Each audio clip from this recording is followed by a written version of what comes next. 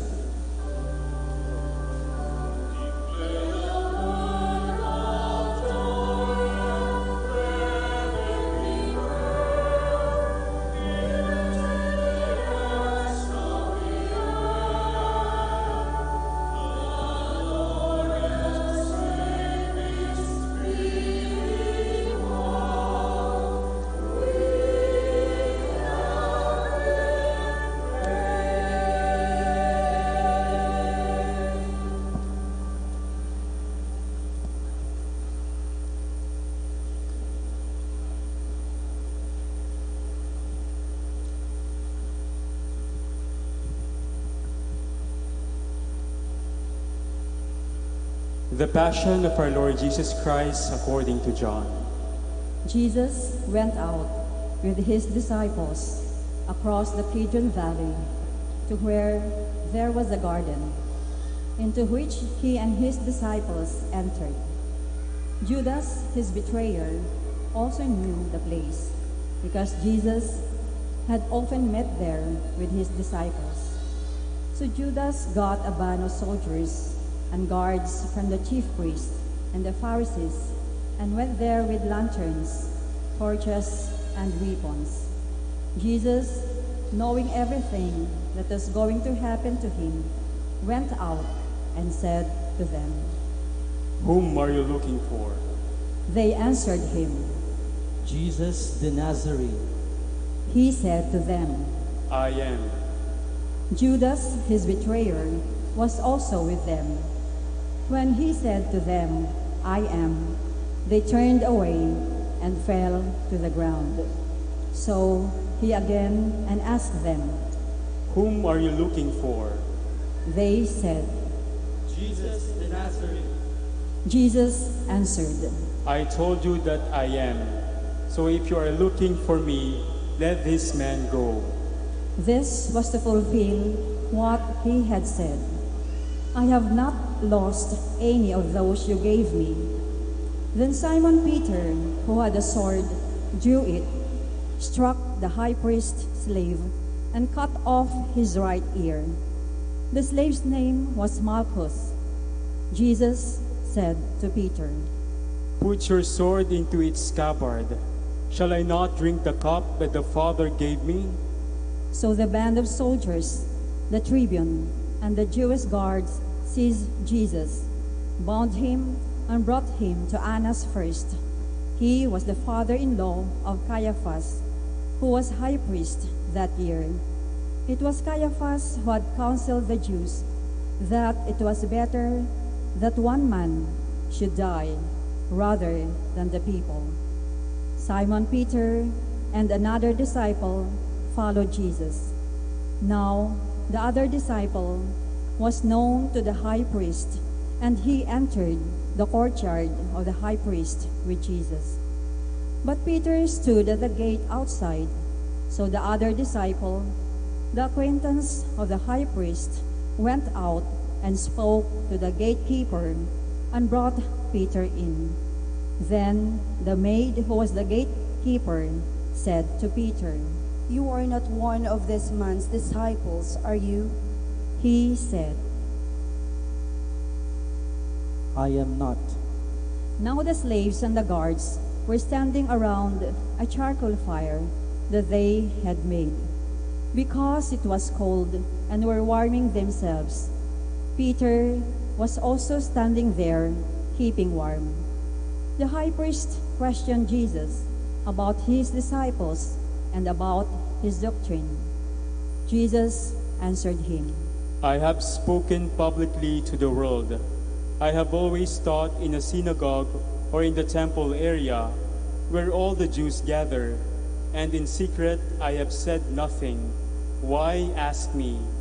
Ask those who heard me what I said to them. They know what I said. When he had said this, one of the temple guards standing there struck Jesus and said, Is this the way you answer the high priest? Jesus answered him, If I have spoken wrongly, testify to the wrong. But if I have spoken rightly, why do you strike me? Then Annas sent him bound to Caiaphas, the high priest. Now Simon Peter was standing there, keeping warm, and they said to him, You are not one of his disciples, are you? He denied it and said, I am not. One of the slaves of the high priest, a relative of the one whose ear Peter had cut off, said, Didn't I see you in the garden with him? Again, Peter denied it, and immediately the cock crowed. Then they brought Jesus from Caiaphas to the praetorium. It was morning, and they themselves did not enter the praetorium, in order not to be defiled, so that they could eat the Passover. So Pilate came out to them and said, What charge do you bring against this man? They answered and said to him, If he were not a criminal, we would not have handed him over to you. At his, Pilate said to them, Take him yourselves and judge him according to your law. The Jews answered him, We do not have the right to execute anyone. in order that the word of Jesus might be fulfilled, that he said, indicating the kind of death he would die. So Pilate went back into the praetorium and summoned Jesus and said to him, Are you the king of the Jews? Jesus answered, Do you say this on your own, or have others told you about me? Pilate answered, I am not a Jew, am I? Your own nation and the chief priests handed you over to me. What have you done? Jesus answered, My kingdom does not belong to this world. If my kingdom did belong to this world, my attendants would be fighting to keep me from being handed over to the Jews. But as it is, my kingdom is not here. So Pilate said to him, Then you are a king? Jesus answered, You say I am a king. For this I was born, and for this I came into the world, to testify to the truth. Everyone who belongs to the truth listens to my voice. Pilate said to him, What is truth? When he had said this, he again went out to the Jews and said to them, I find no guilt in him. But you have a custom that I release one prisoner to you at Passover. Do you want me to release to you the king of the Jews? They cried out again, Not this one, but Barabbas. Now Barabbas was a revolutionary. Then Pilate took Jesus and had him scourged. The soldiers wove a crown out of thorns and placed it on his head. They clothed him in a purple cloak and came to him and said, Hail, King of the Jews!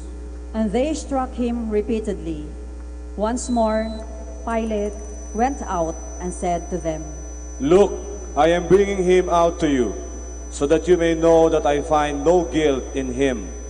So Jesus came out, wearing the crown of thorns and the purple cloak. And Pilate said to them, Behold the man! When the chief priests and the guards saw him, they cried out, Crucify him! Crucify him! Pilate said to them, Take him yourselves and crucify him. I find no guilt in him. The Jews answered, We have a law, and according to that law, he ought to die, because he made himself the Son of God. Now, when Pilate heard this statement, he became even more afraid, and went back into that praetorium, and said to Jesus, Where are you from? Jesus did not answer him. So Pilate said to him, Do you not speak to me? Do you not know that I have power to release you, and I have power to crucify you? You would have no power over me if it had not been given to you from above. For this reason, the one who handed me over to you has the greater sin. Consequently, Pilate tried to release Jesus, but the Jews cried out, If you release him, you are not a friend of Caesar. Everyone who makes himself a king opposes Caesar. When Pilate heard these words, he brought Jesus out and seated him on the judge's bench in the place called Stone Pavement, in Hebrew, Gabbatha. It was preparation day for the Passover, and it was about noon. And he said to the Jews, Behold your king! They cried out, Take him away! Take him away! Crucify him! Pilate said to them, Shall I crucify your king? The chief priest answered, We have no king but Caesar. Then he handed him over to them to be crucified. So they took Jesus, and carrying the cross himself, he went out to what is called the place of the skull, in Hebrew, Golgotha. There they crucified him, and with him 2 others, one on either side, with Jesus in the middle. Pilate also had an inscription written and put on the cross. It read, Jesus the Nazarene, the King of the Jews. Now, many of the Jews read this inscription because the place where Jesus was crucified was near the city, and it was written in Hebrew, Latin, and Greek.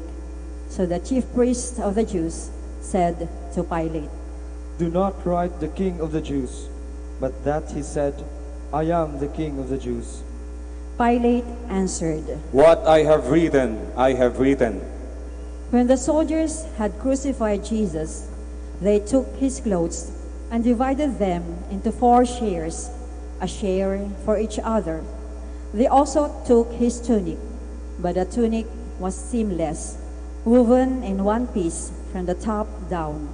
So they said to one another, Let's not tear it, but cast lots for it to see whose it will be.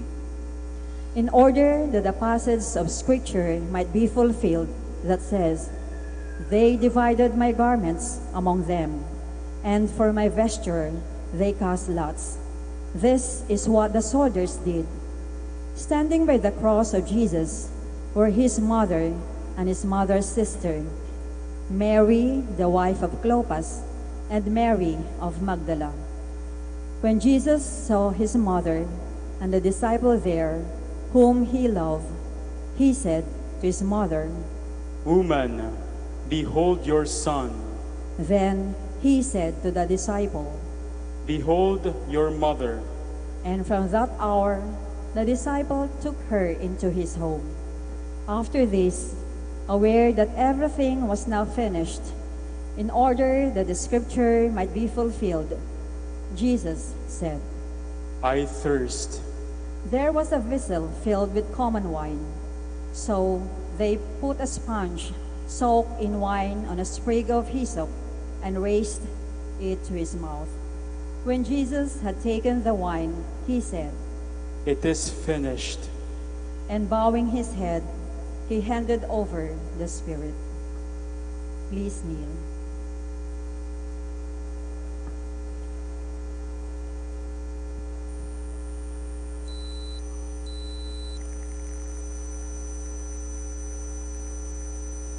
Please stand.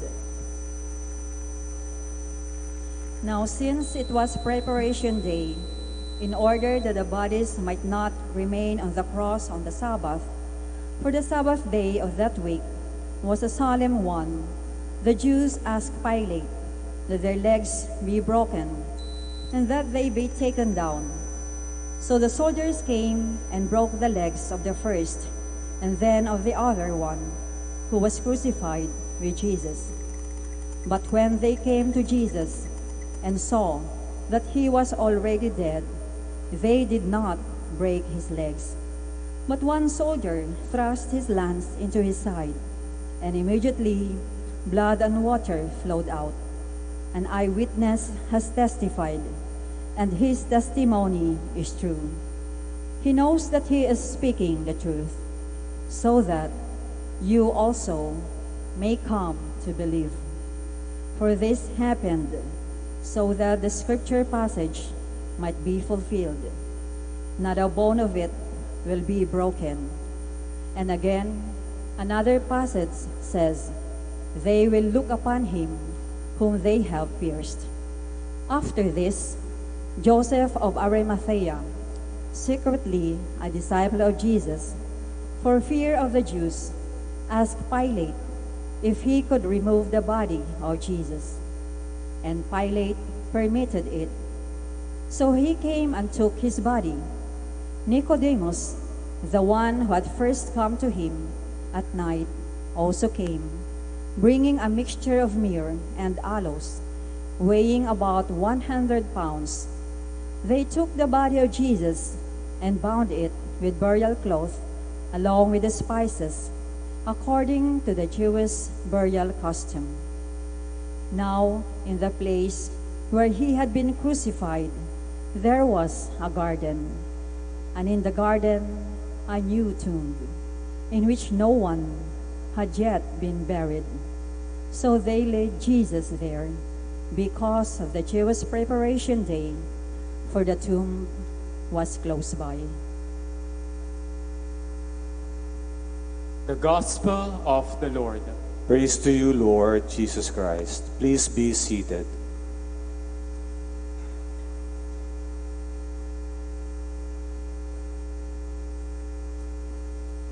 Simula ng alauna yan, ng 1 o'clock hanggang 3:30, narinig po natin ang 7 wika ng ating Panginoon bago siya mamatay.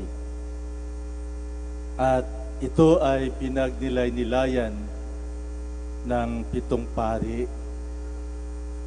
Sa kanilang pagnilay-nilay, mayroong mahaba, mayroong pinakamahaba, mayroong maiksi, at mayroong katamtaman lamang.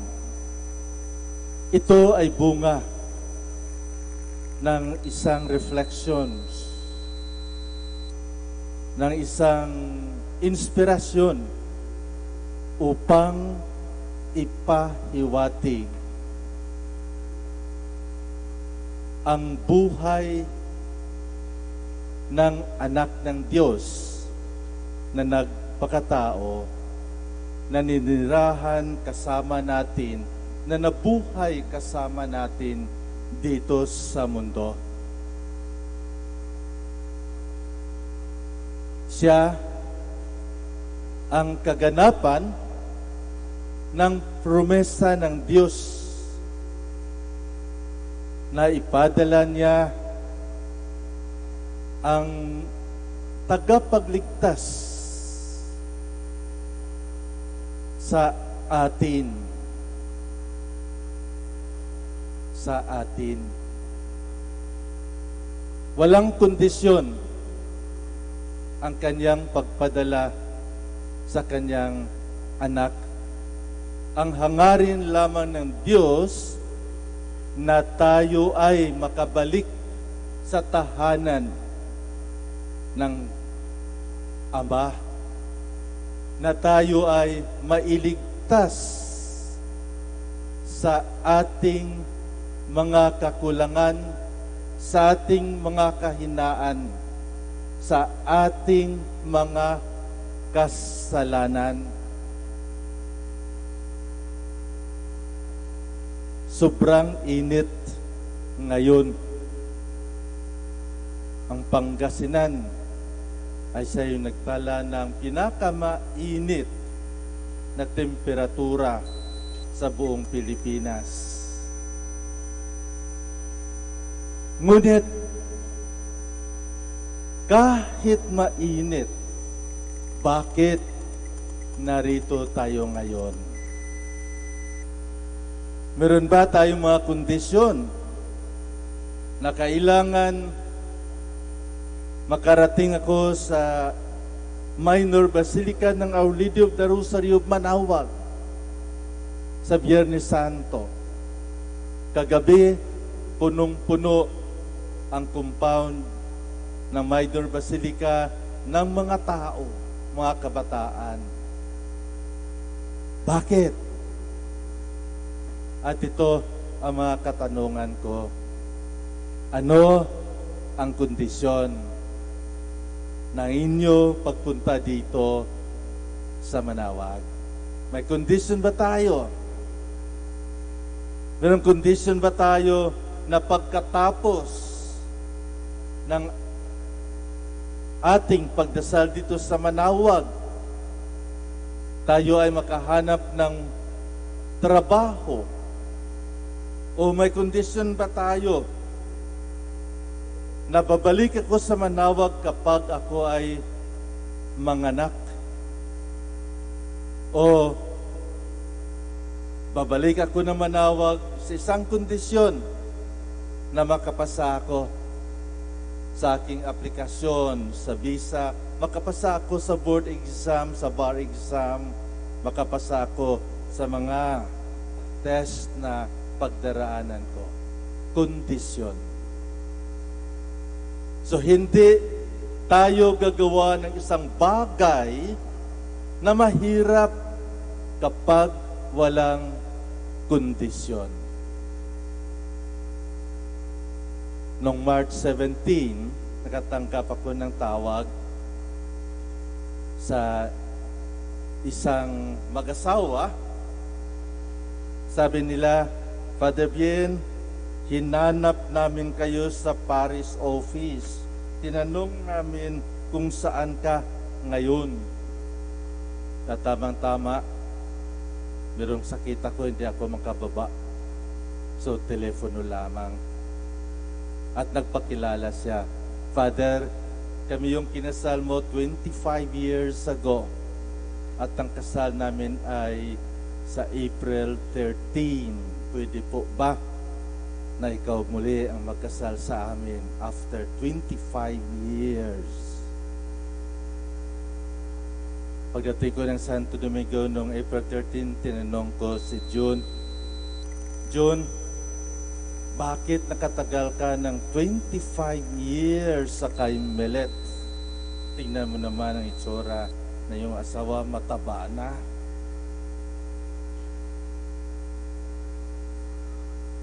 Bakit nakatagal ka? Isa lang ang sagot ni John, Father, ang pagmamahal ko kay Milet walang kondisyon. It is unconditional love. Kaya nga nakatagal kami ng 25 years. Alam ko po, marami pang couples na nagtatagal ng 50 years. Kaya sabi ko sa kanila, I challenge you, God willing, makaarating kayo ng 50 years. And these are things that we need, that we have to reflect kung bakit pinayagan ng Diyos ang kaisa-isang anak na ialay ang kanyang buhay sa pinaka mababang klaseng kamatayan sa history ng mundo, the crucifixion. Kung marinig nyo ang reaksyon ng isang tao, kung ako ay Diyos, bakit ko payagan ang aking anak na mamatay? Kalukuhan. Stupid action. Ngunit hindi siya kasi Diyos. Iba ang plano ng Diyos. Dahil kapag may kondisyon ang Diyos dito sa mundo, lahat tayo ay mamamatay at hindi natin makabalik sa tahanan ng ating Ama. Ang isang kondisyon lamang ng Diyos, ang intensyon lamang ng Diyos sa pag-alay ng kanyang anak upang bigyan tayo muli ng buhay. You can just imagine, pag nilay-nilayan natin ang ating mga ginagawa araw-araw, ginagawa natin sa ating mga sarili, ginagawa natin sa mga tao, sa ating kapitbahay, sa ating mga ka-office mates, sa ating mga kasamahan. Kung wala ang pagmamahal ng Diyos, sigurado mamamatay tayo. Mahihirapan tayo. Alam nyo, nakakatuwa dito sa Manawag. Simula pa kahapon ng umaga, meron ng confession from 8 o'clock in the morning to 12, then at 6 o'clock in the evening up to 10. At maraming mga tao na nagbabalik loob. Sabi ko sa isang nag-confess, bakit ka mag-confess? Ano ang dahilan sa iyong pag-confess? Father, gusto ko mamuhay ng mapayapa. For 20 years na hindi ako nagkumpisal, ngayon lang ako bumalik. Wala akong kondisyon kung bakit ako bumalik magkumpisal. Ang hangarin ko lamang na ako ay mapatawad ng Diyos. Umiiyak siya. Mapatawad ng Diyos. Walang pagmamahal na tunay kung walang pagpapatawad. Hindi mo masasabi sa asawa mo na mahal kita kung hanggang ngayon hindi mo pa mapapatawad. Hindi mo masasabi sa iyong nanay, sa iyong magulang, o sa iyong mga anak, sa iyong pagtatampo na hindi ka uwi, na pabawi ka. Kung walang pagpapatawad, hindi pagmamahal yun. Walang pagmamahal ang hindi nagpapapatawad. Kaya pinatunayan ng Diyos ang tunay na pagmamahal without any condition sa pamamagitan ng pagtanggap muli sa atin na mga makasalanan. Wala sa atin ang perfecto. Kahit sa perfecto, may kasalanan, may pagkukulang, may kahinaan.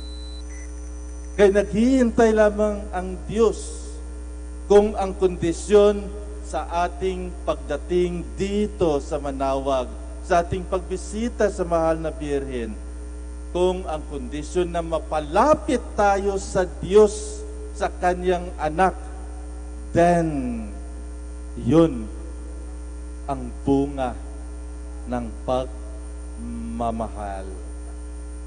Bunga ng pagmamahal na humingi tayo ng patawad sa Diyos at pagkatapos tayo rin ang magpatawad. Iyon ang tunay na pagmamahal ng Diyos. Hindi siya nagtutukhang, hindi siya pumapatay, ngunit inalay niya ang kanyang buhay upang tayo mabuhay. Dahil ang tunay na pagmamahal ay nagbibigay ng buhay.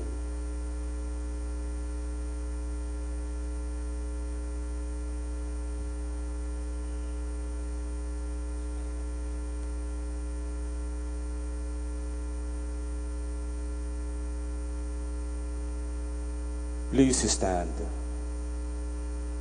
In the celebration of the Word, we have proclaimed that Christ Jesus, our Lord and Savior, offered Himself for all. Dying on the cross, He drew and united all people to Himself. Let us now bring before the Father of mercies the needs of the Church and of all men and women. For the Holy Church. Let us pray, dearly beloved, for the Holy Church of God, that our God and Lord be pleased to give her peace, to guard her and to unite her throughout the whole world, and grant that, leading our life in tranquility and quiet, we may glorify God, the Father Almighty. Please kneel.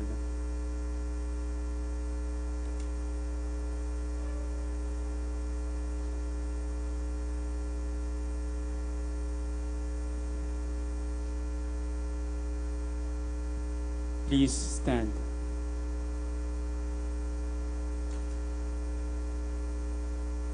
Almighty, ever-living God, who in Christ revealed your glory to all the nations, watch over the works of your mercy, that your church spread throughout the world may persevere with steadfast faith and confessing your name through Christ our Lord. Amen. For the Pope. Let us pray also for our most Holy Father, Pope Francis, that our God and Lord, who chose him for the order of bishops, may keep him safe and unharmed for the Lord's holy church, to govern the holy people of God. Please kneel.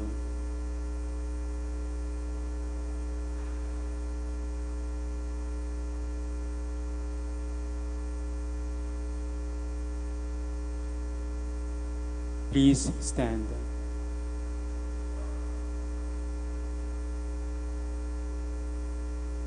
Almighty, ever-living God, by whose decree all things are founded, look with favor on your prayers, on our prayers, and in your kindness protect the Pope, chosen for us, that under him the Christian people, governed by you, their Maker, may grow in merit by reason of their faith, through Christ our Lord. Amen. For all orders and degrees of the faithful, let us pray also for our Bishop Socrates, for all bishops, priests, and deacons of the Church, and for the whole of the faithful people. Please kneel.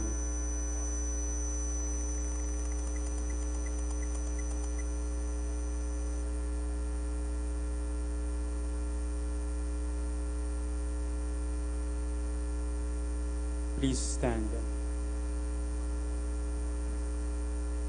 Almighty, ever-living God, by whose Spirit the whole body of the Church is sanctified and governed, hear our humble prayer for your minister, that by the gift of your grace, all may serve you faithfully through Christ our Lord.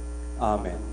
For catechumens, Let us pray also for our catechumens, that our God and Lord may open wide the ears of their inmost hearts and unlock the gates of His mercy, that, having received forgiveness of all their sins through the waters of rebirth, they too may be one with Christ Jesus our Lord. Please kneel.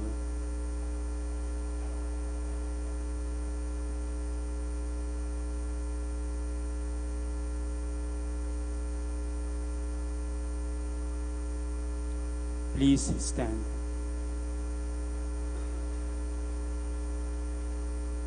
Almighty, ever-living God, who make your church ever fruitful with new offspring, increase the faith and understanding of our catechumens, that reborn in the font of baptism, they may be added to the number of your adopted children, through Christ our Lord. Amen. For the unity of Christians, let us pray also for all our brothers and sisters who believe in Christ, that our God and Lord may be pleased, as they live the truth, to gather them together and keep them in His one church. Please kneel.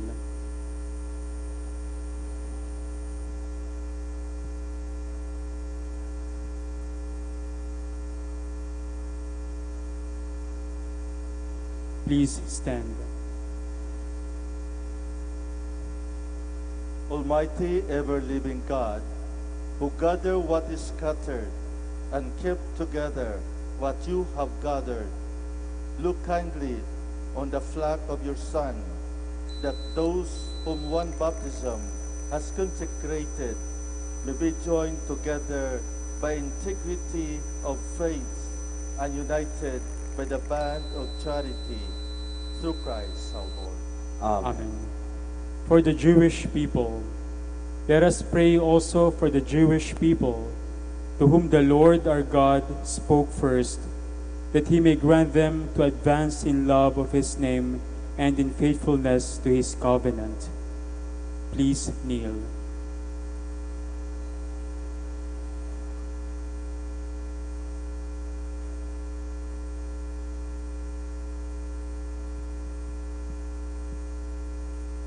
Please stand.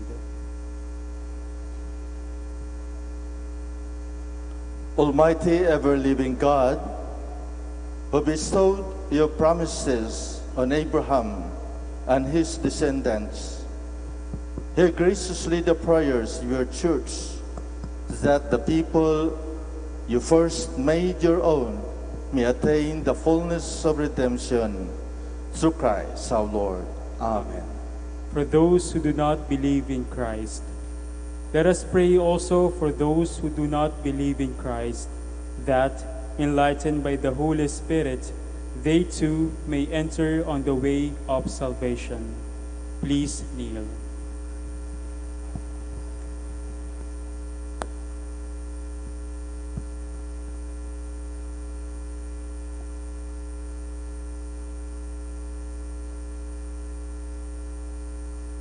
Please stand. Almighty, ever-living God, grant to those who do not confess Christ, that by walking before you with a sincere heart, they might find the truth, that we ourselves, being constant in mutual love and striving to understand more fully the mystery of your life, may be made more perfect witnesses to your love in the world, through Christ our Lord. Amen. For those who do not believe in God, let us pray also for those who do not acknowledge God, that following what is right in sincerity of heart, they may find the way to God Himself. Please kneel.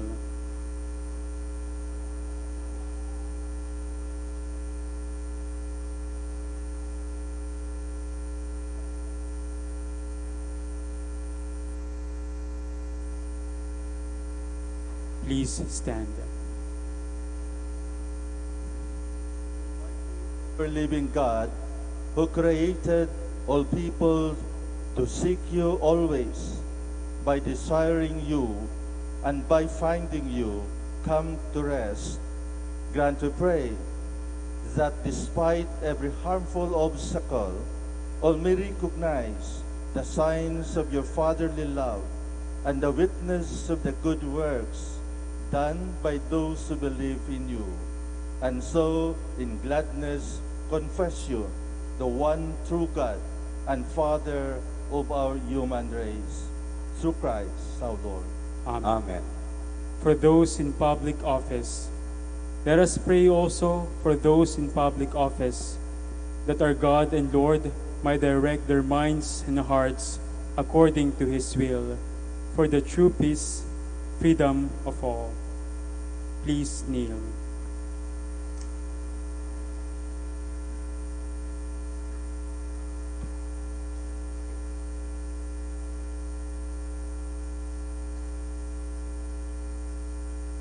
Please stand.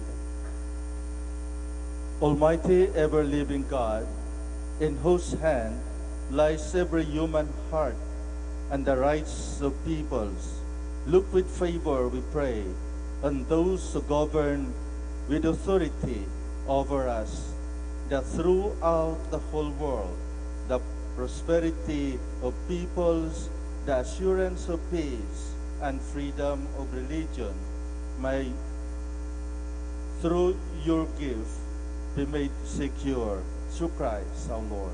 Amen. For those in tribulation, let us pray, dearly beloved, to God the Father Almighty, that He may cleanse the world of all errors, banish disease, drive out hunger, unlock prisons, loosen fetters, granting to travelers safety, to pilgrims return, health to the sick, and salvation to the dying. Please kneel.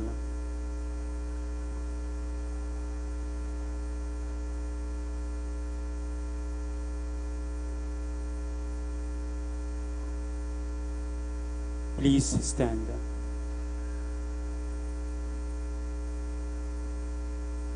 Almighty, ever-living God, comfort of mourners, strength of all who toil, may the prayers of those who cry out in any tribulation come before you, that all may rejoice, because in their hour of need your mercy was at hand, through Christ our Lord. Amen. We shall now venerate the cross of Jesus. From being a symbol of cruelty and shame, the tree of the cross now stands for the salvation of the world because of what Jesus offered.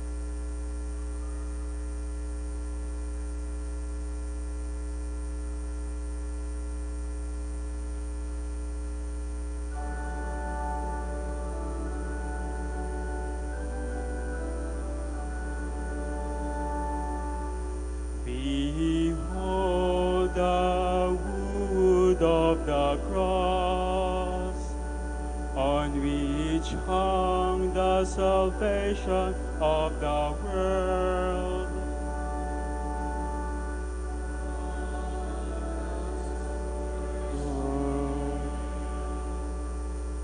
Please kneel.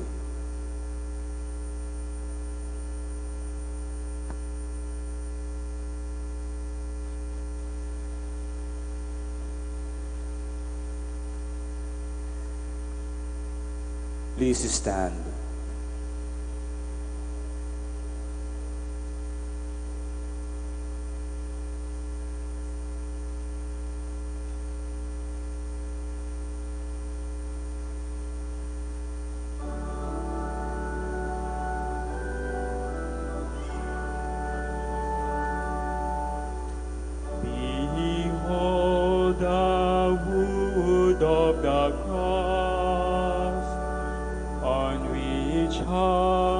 salvation of the world.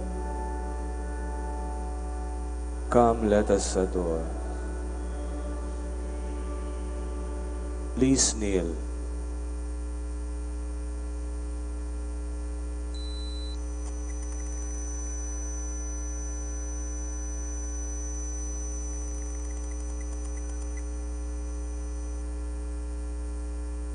Please stand.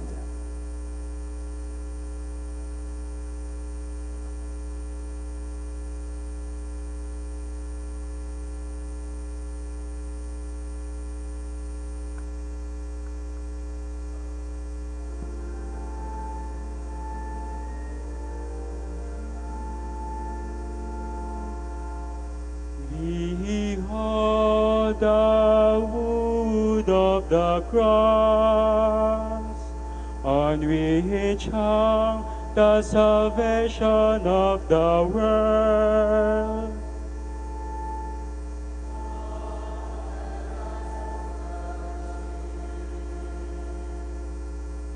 Please kneel.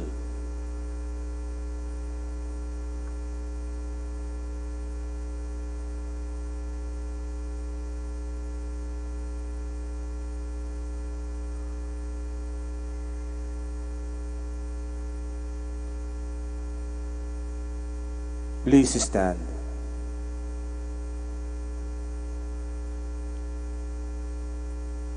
Please be seated.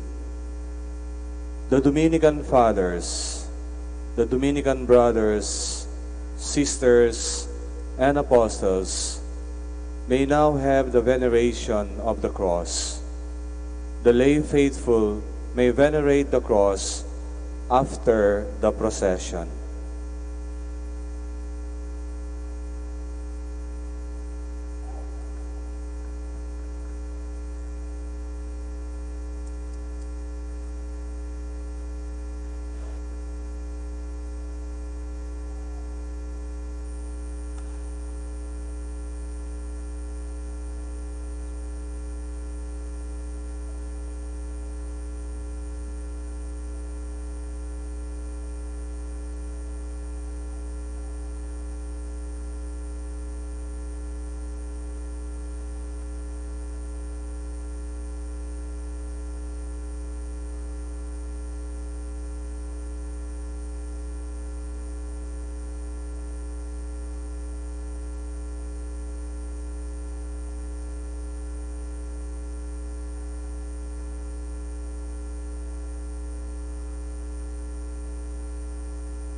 Please stand.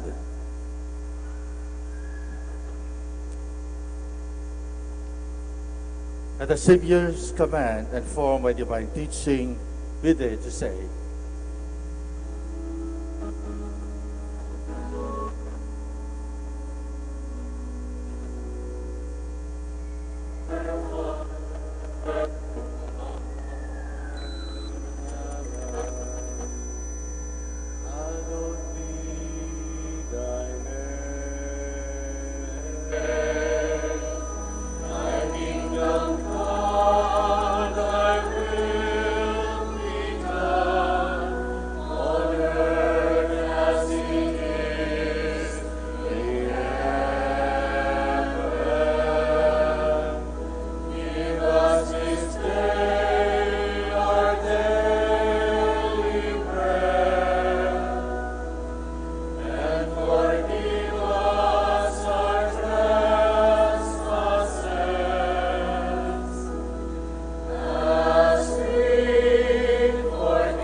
deliver us, Lord, we pray, from every evil.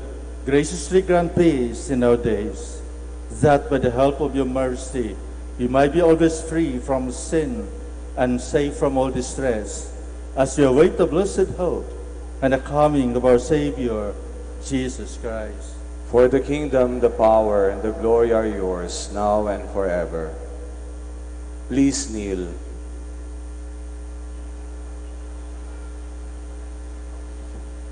Behold the Lamb of God. Behold him who takes away the sins of the world. Blessed are those called to the supper of the Lamb. Lord, I am not worthy that you should enter under my roof, but only say the word, and my soul shall be healed.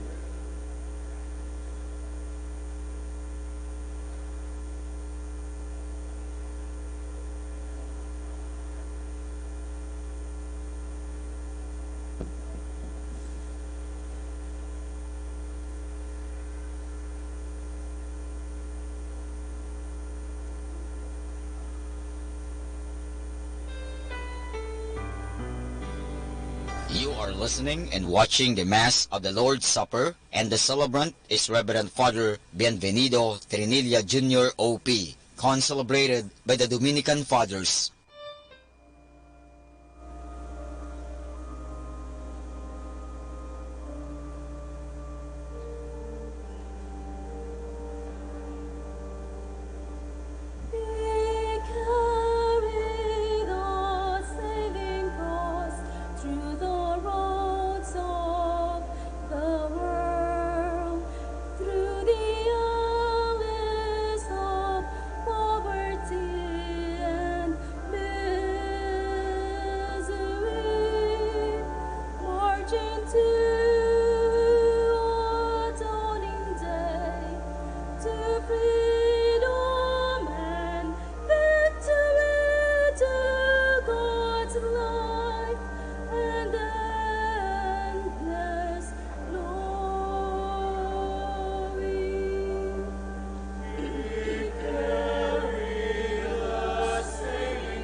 Please stand.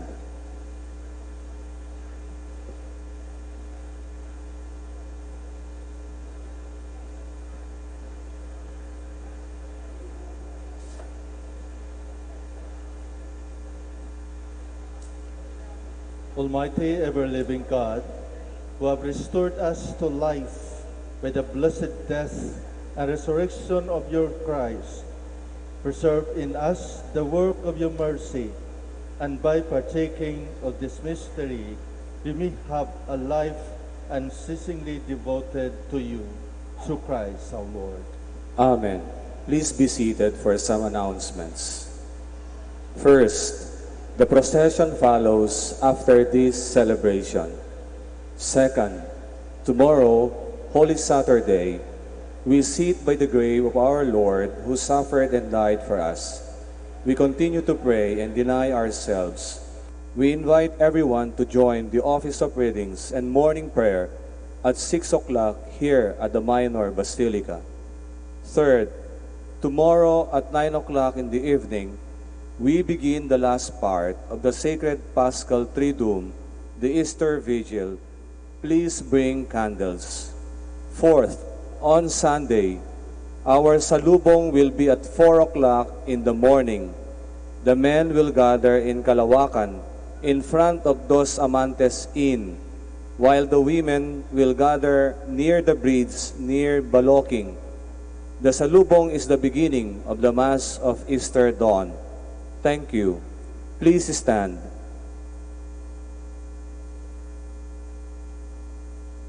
Bow your heads and pray for God's blessing.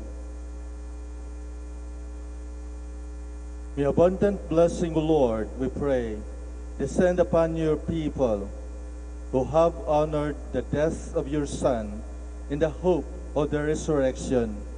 May pardon come, comfort be given, holy faith increase, and the everlasting redemption be made secure through Christ our Lord. Amen.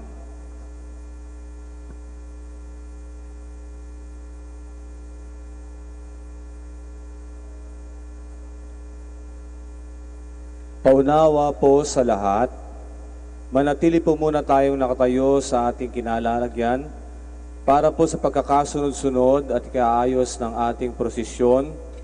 Mauna po ang seryales, ang mga imahen ng mga santo, ang imahen ng Mater Dolorosa, ang mga Dominican Fathers, Brothers at Sisters, at ang karosa ng Santo Entierro. Susunod po sa karosa ang mga mananampalataya. Inaanyayahan po ang lahat na sumama sa prosesyon. Ang pahalik po ay pagkatapos ng prosesyon.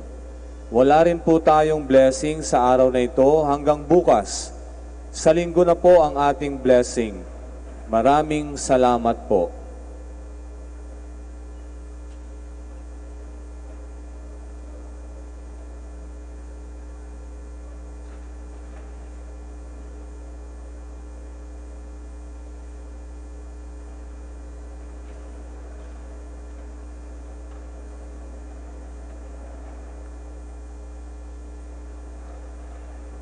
Inuulit po natin para po sa pagkakasunod-sunod at ikaayos ng ating prosesyon. Mauuna po ang seryales, ang mga imahen ng mga santo, ang imahen ng Mater Dolorosa, ang mga Dominican Fathers, Brothers at Sisters, at ang karosa ng Santo Entierro. Susunod po sa karosa ang mga mananampalataya. Inaanyayahan po ang lahat na sumama sa prosesyon. Ang pahalik po ay pagkatapos ng prosesyon. Wala rin po tayong blessing sa araw na ito hanggang bukas. Sa linggo na po ang ating blessing. Maraming salamat po.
What we celebrate on Good Friday is the Passion of the Lord. We celebrate the Passion because by this Passion, we were saved. The liturgy of Good Friday consists of 3 parts. The first part is the liturgy of the Word. We refer to the prophecy of Isaiah, and we remember the suffering servant. The suffering servant who died so that sins may be forgiven, who died on behalf of us all. And then we meditate again on the Passion of the Lord. The second part is the veneration of the cross. The cross used to be a sign of death. It used to be a sign of insult, of injury. meaningless pain. But because Jesus died on it has become a sign of victory, a sign of joy. In the celebration of the Lord's Passion, we venerate the cross. We kiss the cross, we bow before the cross in remembrance of the death of Jesus. The last part of the celebration is the rite of Holy Communion. There is no Mass, and therefore there is no host to be consecrated. So what is distributed during Good Friday liturgy are the hosts, the Blessed Sacrament, the Eucharist, that were consecrated the previous day. There is no Mass. And right after the distribution of the body of the Lord, the priest, the Catholic faithful, leave the church quietly.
mga kapatid, ito po si Father Jerry Orbas, SVD, ito po sa Christ the King Seminary. Samahan po kayo naroon. I hope you experience the presence and the love of God. Alam po niyo tayo mga Pilipino, ang daming some of the best lessons I've learned, yung mga simple text messages. For example, sabi ng text message, mabuti pa ang tanghali, tapat. Tanghaling tapat. But one of the best things talaga na na-receive ko, sabi, kung ikaw may putok ka, huwag mong ikahiya yan. Pinagpawisan mo yan. Galing ng Pinoy. Mga kapatid, ano po ang mayaalay natin sa Panginoon as we come towards Holy Thursday, Huwebes Santo, lahat po ng pinagpawisan natin sa buhay. Your hard and honest work. Wala kang dapat ikahiya. Lord, pinagpawisan, pinaghirapan ko po ito. Mahiya yung mga nagnakaw, nangurak, yan ang nakakahiya. Ano po ang pwede nating ialay? Kasi sacrifice Pinaghirapan mo yung relationships ninyo. Mag-asawa. Ang dami na kayong dinaanan. Ang dami ng proseso. But you did not give up. You continue to be good, to forgive, ganon. Maganda yan. Yung pagmamahal po niyo sa mga anak ninyo, ang hirap po magpalaki ng mga bata. But the sacrifice, the love, yan po. Yan po mga iaalay natin sa Panginoon. At kayong mga nasa ibang bansa, siyempre po, sakripisyo po yan. But again, you realize, hey, this is my mission. Ito ang aking mission. Huwebes Santo is the time when Jesus said, love one another as I have loved you. Nung nagpakumbaba po siya, pinugasan niya yung paa ng mga disciples niya. God, humbling Himself, naghugas ng paa. Why? Because He wants to tell us, mayroon tayong mission. Mission. Buhay ka pa kasi may mission ka pa. Ang taong namatay na, mission accomplished na po yun. You and I still alive, we still have a mission in life. Ang problema po ng maraming tao, hindi nila makita yung mission nila kasi hindi na mission ang tinitignan, hindi mission kundi commission. Ano na lang pera? Pera-pera na lang. Naalala ba yung kwento ko na naglalakad yung mama? Nung naglakad siya, may nakita siyang $1. Sabi niya, oh my God, sabi niya, $1 ang saya-saya niya. And the story could have ended there on that happy note. But you know what happened to this person?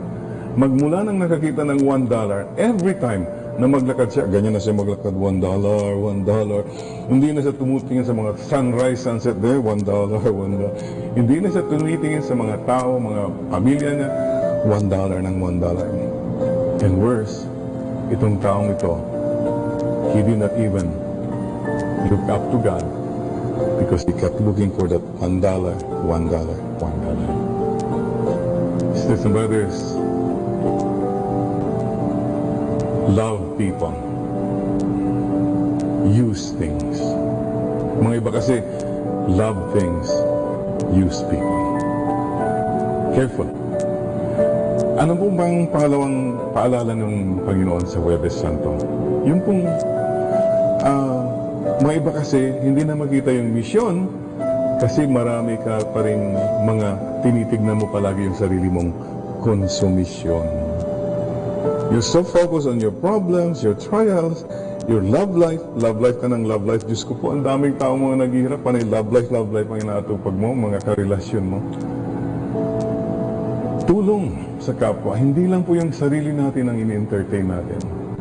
Tanong ko sa iyo, kapatid, are there relationships in your life that you need to surrender to God? Yan ang nakiging sagabal sometimes for your mission. Ask the Lord to help you. Lord, yung mga tao dapat na, mga bagay dapat na i-offer ko na. And number 3, bakit hindi nila makita ang mission? Kasi marami ka pa ring intermission sa buhay, mga luho, mga bisyo mo na hindi mo mabitaw-bitawan. Kung po ba madalas sinasabi ko, anong bisyo lalaki? ABS. Alak, babae, sugal. Kay dami ng pusong pinaluha. Kay dami ng tahanang winasak. Mga tukso natin. Kung ano naman bisyo babae. CBN. C. Chismosa. B. Bungangera. N. Nagarpa. Yan. Ang dami pong nasasaktan, nasisira dahil sa mga chismisa na yan, siraan. So mag-ingat po kayo sa ABS-CBN. Hindi po, no, just a joke lang po.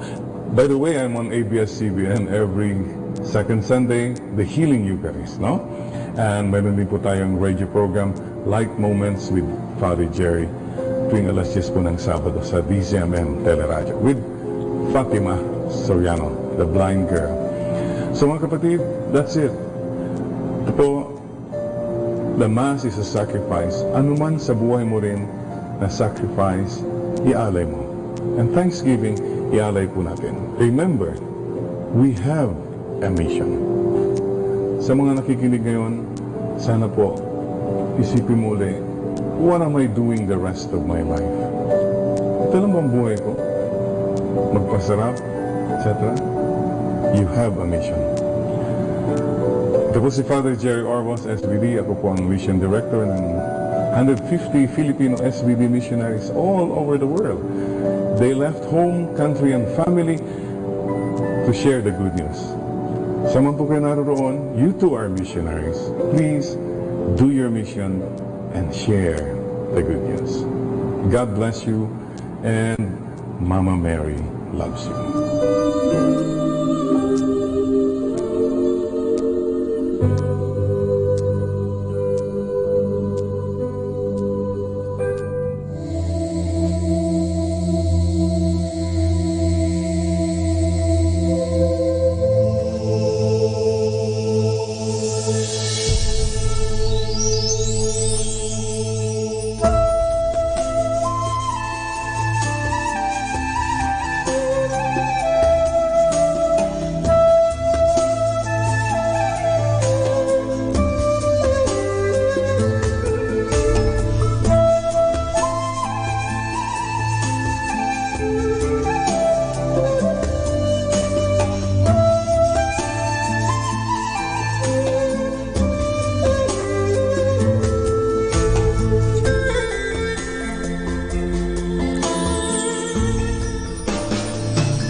si Father Jerry Orbos, SPD.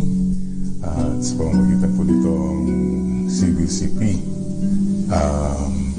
online, sana po madaman ninyo ang pagmamahal ng Diyos. Sama po kayo naroon sa mga sandaling ito. Mga kapatid, alam po na itong Semana Santa, the greatest story ever told. Love story. Yun lang po. God so loved the world, He sent His only Son. At hindi lang po yun, this only Son suffered and died for each one of us. Mahal tayo ng Panginoon. Mahal ka ng Diyos, maging sino ka man. Kahit ikaw ay bad boy, maging puso mo'y sinungaling, paminsan-minsan. Habang may buhay, ikaw lamang ngayon at kailanman. And please be careful with your heart. Please remember, mahal tayo ng Panginoon. Napaganda pong alalahanin. God sees your efforts, not your faults. And God sees your goodness, not your weakness. Kung tinitignan na po tayo ng Panginoon, He covers one eye para hindi na lang niya makita yung mga kasalanan natin. At lahat po tayo ay makasalanan. Ang problema natin, we don't cover only one eye when we look at each other. Meron ba tayong magnifying glass para makita lang natin mga faults ng iba at gumagawa tayo ng faults ng iba? So, I would like to say, lahat po tayo may dinadaan ng problema. Could be relationships, could be karamdaman, it could be hirap ng buhay. Whatever, yung problem, let's focus today how to handle problems at sana yung problems will help us grow and move on. So how do you handle problems? Whenever we have any problem of any sort, pray. Dasal lang. Dasal lang. Kung pwedeng lumuhod ka, lumuhod ka. So whenever we have problems, pray. At letter R, kung may problema tayo, reach out. Kasi mga iba, pag may problema, magmumukmuk na. Parang, hindi na, bahala nang let the world go by. Hindi po. Reach out to God in prayer and reach out to people. And you realize, may mga taong mas mabibigat pa ang problema na kaysa sa'yo. Reach out. Don't dig in. Reach out. Whenever we have problems, obey. In the first place, nagkakaroon ng problema because somebody or you disobeyed. So go back. Sundan muli. Sumunod ka uli. Back to basics. Obey. And a lot of the problems will just disappear. Believe. Believe in God who loves you. And believe in yourself, your goodness. Magtiwala ka ulit sa sarili mo. And believe in the goodness of people. You must trust and believe. Napaka-importante po yan. L, whenever we have problems, love. Just love. Sabi nga ako ng iba, Father, paano ba kung anong gagawin kung naglalove tapos wala pa rin? Double the dosage. Dagdagan mo pa ang pagmamahal mo. And a lot of our problems disappear or nagiging mas, you go to a new level. Ika nga, love. Don't stop loving. And E, whenever we have problems, it's a time to evolve. Baka God is calling you to go beyond your comfort zones. Dati yung pananaw mo ganito lang. But problems make you see, nga pala, no, mas malawak pa pala. There are other ways of looking at things, looking at people. Nag-evolve ka. God is calling you to become better, not to become bitter. Ika nga. Evolve. There must be, these are moments of growth, ika nga. So, M, whenever may problema tayo, Move on. Huwag kang ma-stuck dyan na hanggang dito na lang, wala na talaga. No, you have to move on. Sabi nga ho nila kung may pinagdadaanan kang problema, daanan mo lang. You're not supposed to be stuck. You're not supposed to be imprisoned. God's love and goodness is greater. Move on. And as, ito po ang tawag, may mga problema po tayo, whatever na hinaharap natin. Sacrifice. That sense of sacrifice. Maybe you give up something or someone, sacrifice. And you move on. Ano mang sakripisyo yung iniaalay natin kay Lord will bring so much benefits for you and for your loved ones. So, yun po ang message ko. We all have problems. Ngayong Semana Santa, mag-isip-isip po tayo, magnilay-nilay. Let's put our problems to the Lord. Surrender them. And God sees everything. God knows everything, mga kapatid. So, yun po, in your problems, pray, reach out, obey, believe, love, evolve, move on, and sacrifice. Mahal po tayo ng Panginoon. God so loved the world, He gave His only Son. And this only Son, Jesus, suffered so much for you and for me. Died for you and for me. Rose again for you and for me.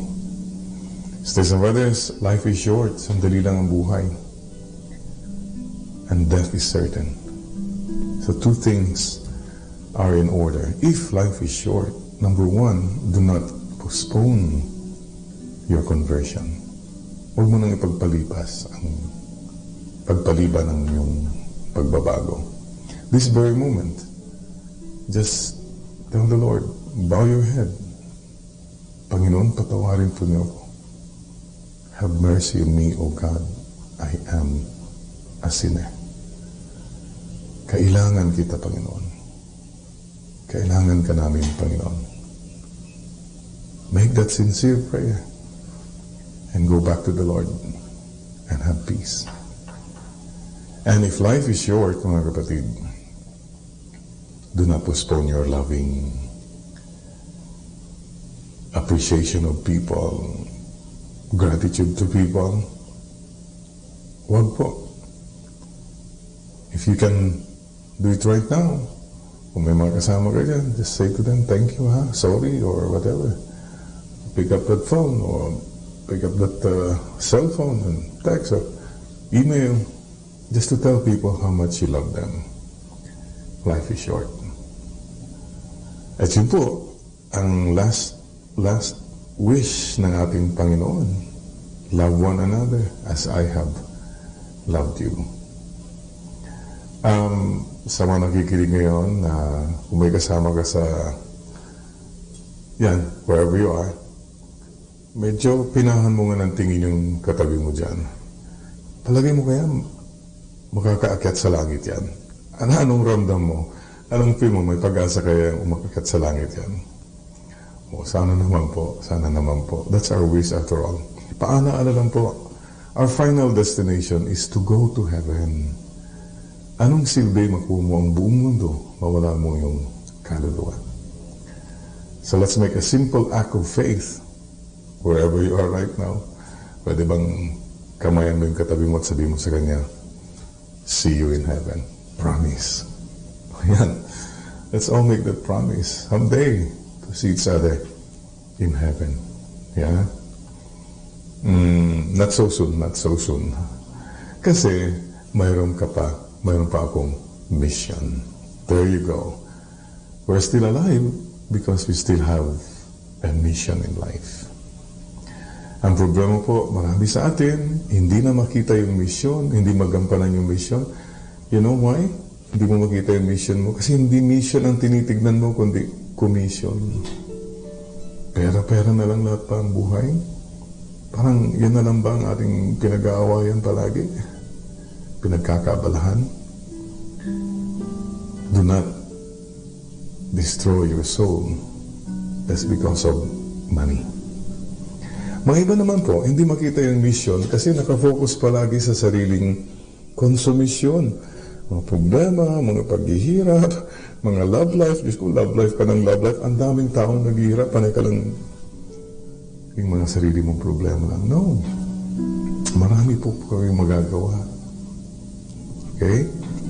At mga iba po sa atin, hindi makita yung mission kasi marami pa tayong mga intermission sa buhay.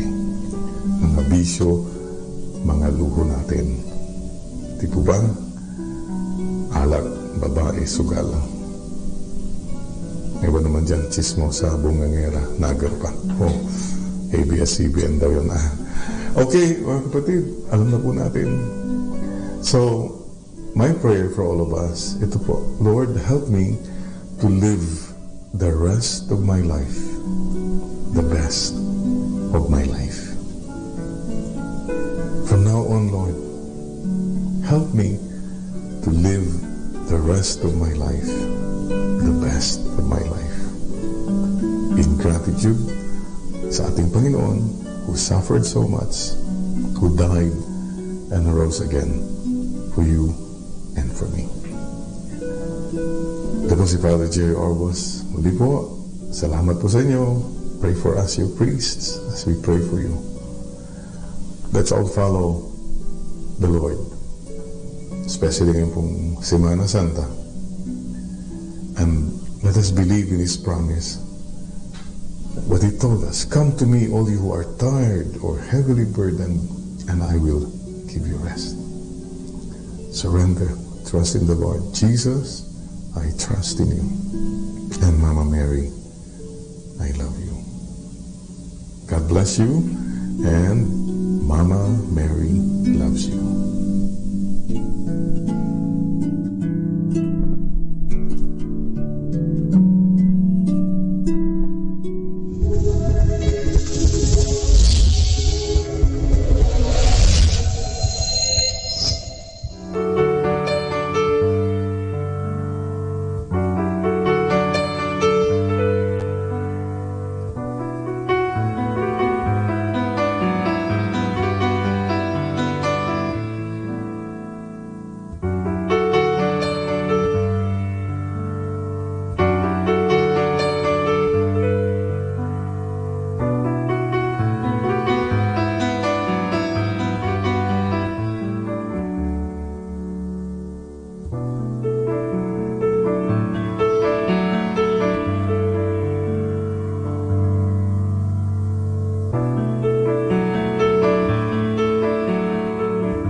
Our time now is 7 o'clock in the evening. Let us now have our time check prayer.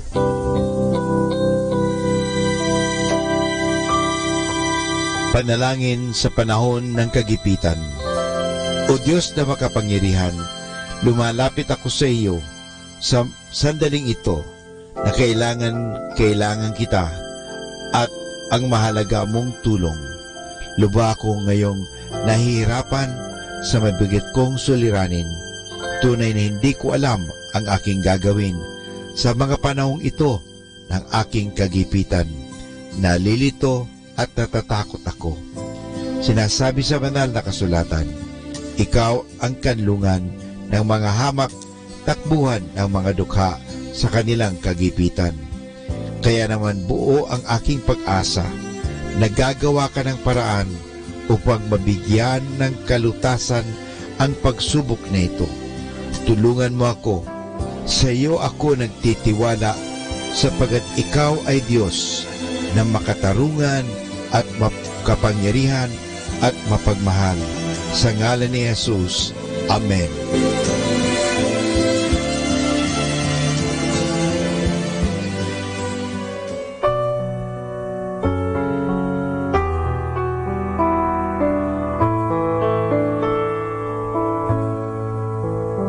Isang mapagpalang pagbati po sa inyong lahat mula sa aming Dominikanong nobisyo dito sa Minor Basilica of Our Lady of the Rosary of Manaoag.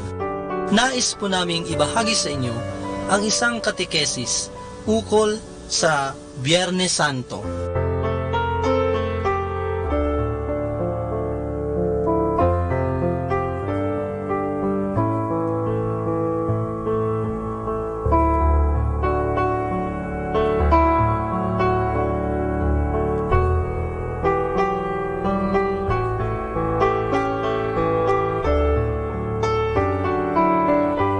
Ang kaligtasan at ang ating misyon.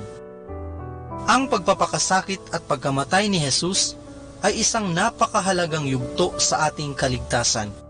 Hindi man inaasahan, si Caiphas, isang punong pari, ang siya pa mismong naglahad nito sa pamamagitan ng mga salitang, "Hindi ninyo naiintindihan na makakabuti sa inyo na isang tao ang mamatay alang-alang sa bayan, upang hindi mapahamak ang buong bansa." Ngunit hindi niya ibig sabihin na ang pagkamatay ni Jesus ay para sa kaligtasan ng tao mula sa kasalanan. Sa kanyang palagay, ang pagkamatay ni Jesus ay tulad lamang ng ordinaryong pagkamatay ng isang tao.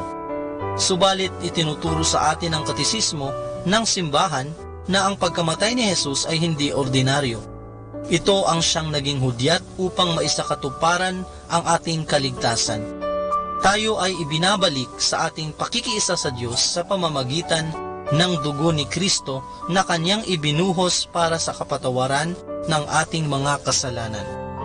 Bilang isang Katoliko, isang magandang gawain ang makibahagi sa pagdiriwang ng pasyon ng Panginoon sa Biyernes Santo. Isa itong pagkakataon para sa atin upang ialay hindi lamang ang ating panahon, kundi ang ating mga sarili kay Jesus na nagbigay ng kanyang sariling buhay para sa ating kaligtasan. Kaya, ang pagdalo natin sa pagdiriwang na ito ay hindi lamang pisikal, kundi emosyonal at lalo't higit ay espiritual. Dito masasaksihan natin kung paano ang ating mga sala ay napatawad dahil sa kanyang sakripisyo. Mararanasan natin ang kanyang labis na pagmamahal sa atin, at ang misyon ay ang ibahagi ito sa ating pamilya, sa paaralan, at sa ating pamayanan.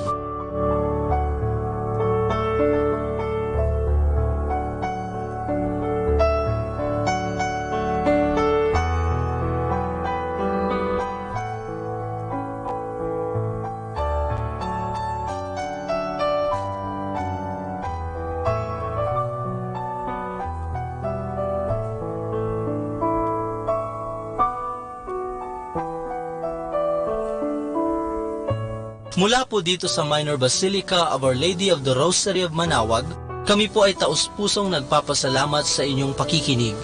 Naway patuloy po nating isabuhay ang mga turo ng simbahan. Pagpalain nawa tayo lagi ng ating Panginoong Diyos, hanggang sa susunod na buwan po para sa isa na namang katekesis mula sa aming mga Dominikanong nobisyo. Maraming salamat po.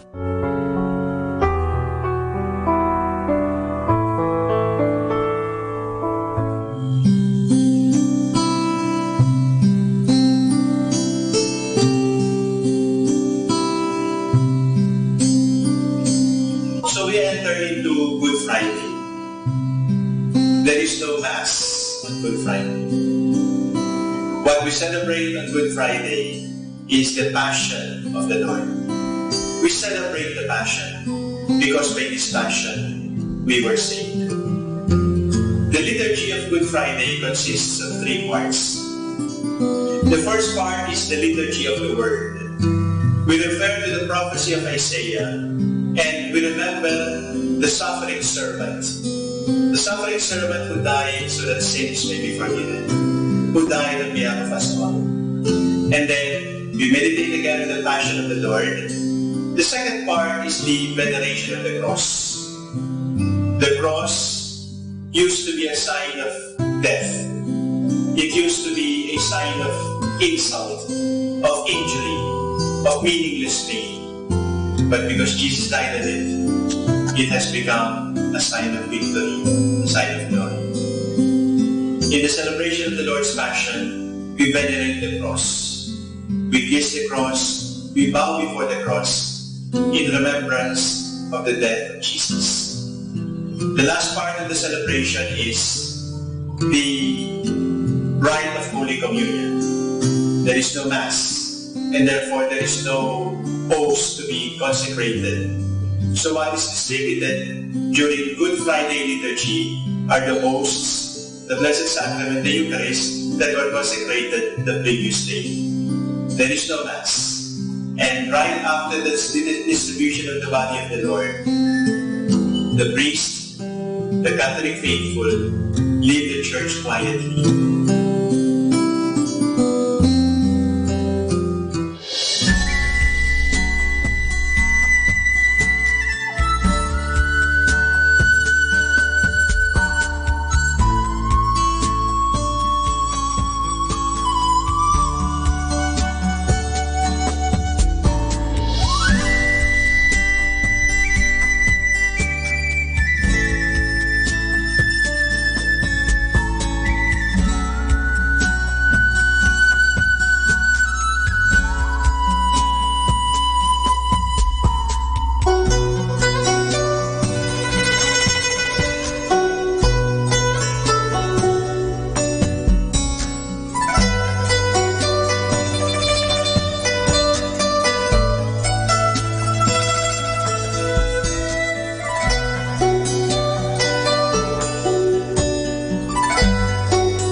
Mass on Good Friday.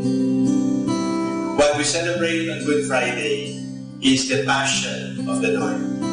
We celebrate the Passion because by this Passion, we were saved. The liturgy of Good Friday consists of 3 parts. The first part is the liturgy of the Word. We refer to the prophecy of Isaiah and we remember the suffering servant. The suffering servant who died so that sins may be forgiven, who died on behalf of us all. And then we meditate again on the Passion of the Lord. The second part is the veneration of the cross. The cross used to be a sign of death. It used to be a sign of insult, of injury, of meaningless pain. But because Jesus died on it, it has become a sign of victory, a sign of joy. In the celebration of the Lord's Passion, we venerate the cross. We kiss the cross, we bow before the cross in remembrance of the death of Jesus. The last part of the celebration is the rite of Holy Communion. There is no Mass, and therefore there is no host to be consecrated. So what is distributed during Good Friday liturgy are the hosts, the Blessed Sacrament, the Eucharist, that were consecrated the previous day. There is no Mass. And right after the distribution of the body of the Lord, the priest, the Catholic faithful, leave the church quietly.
kapatid, ito po si Father Jerry Orbas, SVD.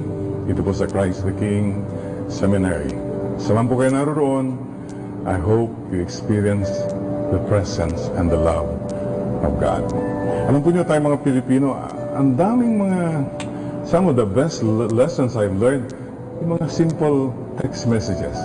For example, sabi ng text message, mabuti pa ang tanghali, tapat. Tanghaling tapat. But one of the best things talaga na na-receive ko, sabi, kung ikaw may putok ka, huwag mong ikahiya yan. Pinagpawisan mo yan. Galing ng Pinoy. Mga kapatid, ano po ang mayaalay natin sa Panginoon as we come towards Holy Thursday, Huwebes Santo, lahat po ng pinagpawisan natin sa buhay. Your hard and honest work. Wala kang dapat ikahiya. Lord, pinagpawisan, pinaghirapan ko po ito. Mahiya yung mga nagnakaw, nangurak, yan ang nakakaya. Ano po ang pwede nating ialay?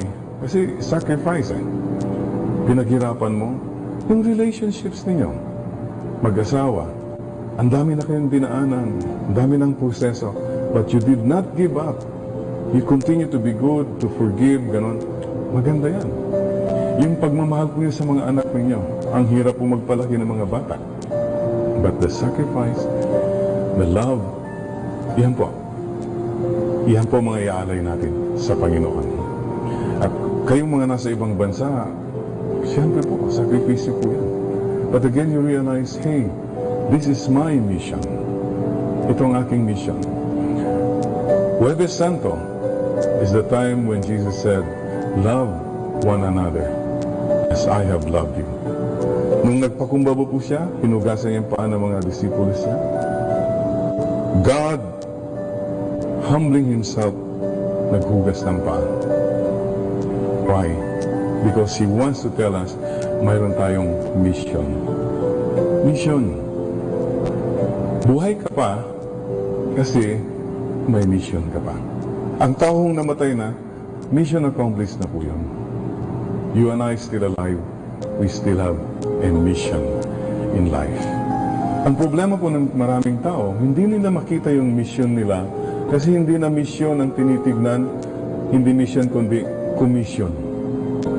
Ano na lang pera? Pera na lang. Naalala ba yung kwento ko na naglalakad yung mama?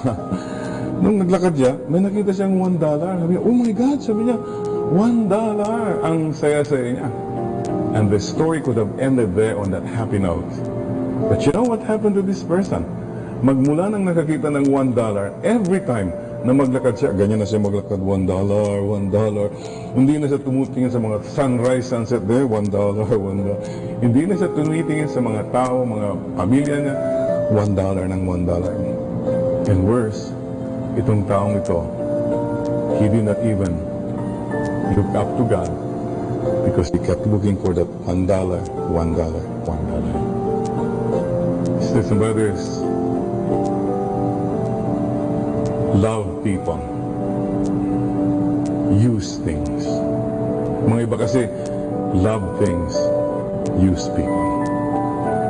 Careful. Ano po bang pangalawang paalala ng Panginoon sa Huwebes Santo? Yung pong, mga iba kasi, hindi na makita yung misyon kasi marami ka pa rin mga tinitignan mo palagi yung sarili mong konsumisyon. You're so focused on your problems, your trials, your love life ka ng love life. Diyos ko po, ang daming tao mga naghihirap, panay love life ang inaatupag mo, mga karelasyon mo. Tulong sa kapwa, hindi lang po yung sarili natin ang ini-entertain natin. Tanong ko sa iyo, kapatid, are there relationships in your life that you need to surrender to God? Yan ang nakiging sagabal sometimes for your mission. Ask the Lord to help you. Lord, yung mga tao dapat na, mga bagay dapat na i-offer ko na. And number 3, bakit hindi nila makita ang mission? Kasi marami ka pa ring intermission sa buhay, mga luho, mga bisyo mo na hindi mo mabitaw-bitawan. Ito ba madalas sinasabi ko, anong bisyo lalaki? ABS. Alak, babae, sugal. Kay dami ng pusong pinaluha. Kay dami ng tahanang winasak. Mga tukso natin. Kung ano naman bisyo babae? CBN. C. Chismosa. B. Bungangera. N. Nagarpa. Yan. Ang dami pong nasasaktan, nasisira dahil sa mga chismisa na yan, siraan. So mag-ingat po kayo sa ABS, CBN. Hindi po, no, just a joke lang po. By the way, I'm on ABS-CBN every second Sunday, the Healing Eucharist, no? And meron din po tayong radio program, Light Moments with Father Jerry, tuwing alas 10 po ng Sabado sa DZMM Teleradio with Fatima Soriano, the blind girl. So mga kapatid, that's it. Ito po, the Mass is a sacrifice. Ano man sa buhay mo rin na sacrifice, ialay mo. And Thanksgiving, ialay po natin. Remember, we have a mission. Sa mga nakikinig ngayon, sana po, isipin mo ulit, what am I doing the rest of my life? Ito lang bang buhay ko? Magpasarap, etc. You have a mission. Ito po si Father Jerry Orbos, SBD. Ako po ang Mission Director ng 150 Filipino SBD missionaries all over the world. They left home, country, and family to share the good news. Sama po kayo naroon, you too are missionaries. Please do your mission and share the good news. God bless you, and Mama Mary loves you.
Our time now is 8 o'clock in the evening. Let us now have our time check prayer. Sa gitna ng paghihirap, tinawag ko'y Panginoon kaya. Panginoon, ako'y dinggin pagkat ako'y tumataghoy. Dinggin mo ang pagtawag ko't paghingi ng tulong. Kung ikaw ay may talaan nitong aming kasalanan, lahat kami ay tatanggap ng hatol mong nakalaan. Ngunit iyong pinatawad, kasalanan ay nilimot. Pinatawad mo nga kami upang sa iyo ay matakot. Sabik akong naghihintay sa tulong mo, Panginoon, pagkat ako'y may tiwala sa pangako mong pagtulong. Yaring aking pananabik, Panginoon, ay higit pa sa sirenong naghihintay sa pagsapit ng umaga. Magtiwala ka, Israel, magtiwala sa iyong Diyos. Matatag at hindi kukupas ang pag-ibig niyang dulot. Lagi siyang naghahandang sa sinuman ay tutubos. Ililigtas ang Israel, yaong kanyang hirang. Ililigtas niya sa kanilang kasalanan.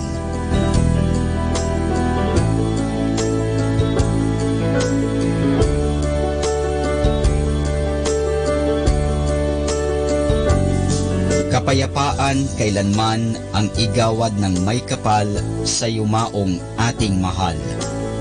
Sila nawa ay silayan ng ilaw na walang hanggan. Manalangin tayo. Ama naming makapangyarihan, ginawa mong bumagtas sa kalangitan ang iyong anak na nanaog sa kamatayan. Ipagkaloob mo sa kanila na nanaog sa pagkamatay ang kapalarang makaharap sa iyong kadakilaan bilang lumikha at manunubos kailanman. Sa pamamagitan ni Hesukristo kasama ng Espiritu Santo, magpasawalang hanggan.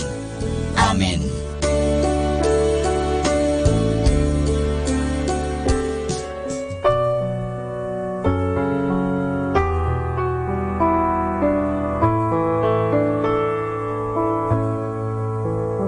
Isang mapagpalang pagbati po sa inyong lahat mula sa aming Dominikanong nobisyo dito sa Minor Basilica of Our Lady of the Rosary of Manaoag.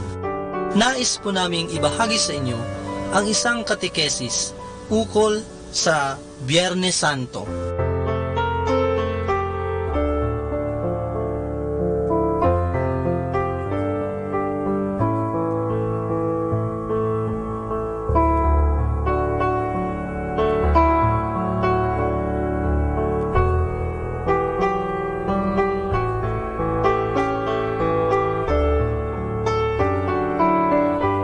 Ang kaligtasan at ang ating misyon. Ang pagpapakasakit at pagkamatay ni Jesus ay isang napakahalagang yugto sa ating kaligtasan. Hindi man inaasahan, si Caiphas, isang punong pari, ang siya pa mismong naglahad nito sa pamamagitan ng mga salitang, "Hindi ninyo naiintindihan na makakabuti sa inyo na isang tao ang mamatay alang-alang sa bayan, upang hindi mapahamak ang buong bansa." Ngunit hindi niya ibig sabihin na ang pagkamatay ni Jesus ay para sa kaligtasan ng tao mula sa kasalanan. Sa kanyang palagay, ang pagkamatay ni Jesus ay tulad lamang ng ordinaryong pagkamatay ng isang tao. Subalit itinuturo sa atin ang katisismo ng simbahan na ang pagkamatay ni Jesus ay hindi ordinaryo. Ito ang siyang naging hudyat upang maisakatuparan ang ating kaligtasan. Tayo ay ibinabalik sa ating pakikiisa sa Diyos sa pamamagitan ng dugo ni Kristo na kanyang ibinuhos para sa kapatawaran ng ating mga kasalanan. Bilang isang Katoliko, isang magandang gawain ang makibahagi sa pagdiriwang ng pasyon ng Panginoon sa Biyernes Santo. Isa itong pagkakataon para sa atin upang ialay hindi lamang ang ating panahon, kundi ang ating mga sarili kay Jesus na nagbigay ng kanyang sariling buhay para sa ating kaligtasan. Kaya, ang pagdalo natin sa pagdiriwang na ito ay hindi lamang pisikal, kundi emosyonal at lalo't higit ay espiritual. Dito masasaksihan natin kung paano ang ating mga sala ay napatawad dahil sa kanyang sakripisyo. Mararanasan natin ang kanyang labis na pagmamahal sa atin, at ang misyon ay ang ibahagi ito sa ating pamilya, sa paaralan at sa ating pamayanan.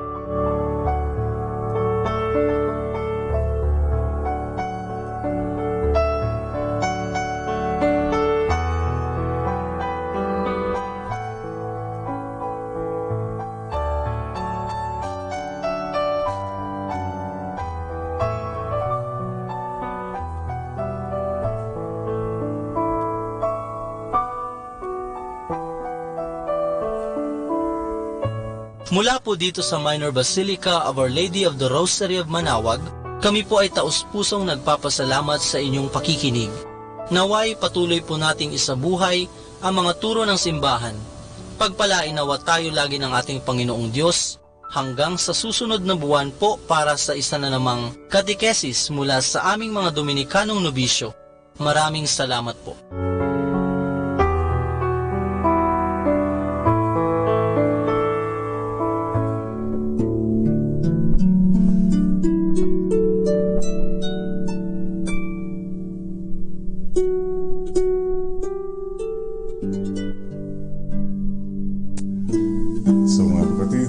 Father Jerry Orbos, SBD, sa pamamagitan po nitong CBCP online. Sana po madaman ninyo ang pagmamahal ng Diyos. Sama po kayo naroon sa mga sandaling ito. Mga kapatid, alam po na itong Semana Santa, the greatest story ever told. Love story. Yun lang po. God so loved the world, He sent His only Son, at hindi lang po yun, His only Son suffered and died for each one of us. Mahal tayo ng Panginoon. Mahal ka ng Diyos, maging sino ka man. Kahit ikaw ay bad boy, maging puso mo'y sinungaling, paminsan-minsan. Habang may buhay, ikaw lamang ngayon at kailanman. And please be careful with your heart. Please remember, mahal tayo ng Panginoon. Napaganda pong alalahanin. God sees your efforts, not your faults. And God sees your goodness, not your weakness. Kung tinitignan na po tayo ng Panginoon, He covers one eye para hindi na lang niya makita yung mga kasalanan natin. At lahat po tayo ay makasalanan. Ang problema natin, we don't cover only one eye when we look at each other. Meron ba tayong magnifying glass para makita lang natin mga faults ng iba at gumagawa tayo ng faults ng iba. So, I would like to say, lahat po tayo may dinadaan ng problema. Could be relationships, could be karamdaman, it could be hirap ng buhay. Whatever, yung problem, let's focus today how to handle problems. At sana yung problems will help us grow and move on. So how do you handle problems? Whenever we have any problem of any sort, pray. Dasal lang. Dasal lang. Kung pwedeng lumuhod ka. So whenever we have problems, pray. At letter R, kung may problema tayo, reach out. Kasi mga iba, pag may problema, magmumukmuk na. Parang, hindi na, bahala nang let the world go by. Hindi po. Reach out to God in prayer and reach out to people. And you realize, may mga taong mas mabibigat pa ang problema niya kaysa sa'yo. Reach out. Don't dig in. Reach out. Whenever we have problems, obey. In the first place, nagkakaroon ng problema because somebody or you disobeyed. So go back. Sundan muli. Sumunod ka uli. Back to basics. Obey. and a lot of the problems will just disappear. B, believe. Believe in God who loves you, and believe in yourself, your goodness. Magtiwala ka ulit sa sarili mo, and believe in the goodness of people. You must trust and believe. Napaka-importante po yan. L, whenever we have problems, love. Just love. Sabi nga ako ng iba, Father, paano ba kung anong gagawin kung naglalove tapos wala pa rin? Double the dosage. Dagdagan mo pa ang pagmamahal mo.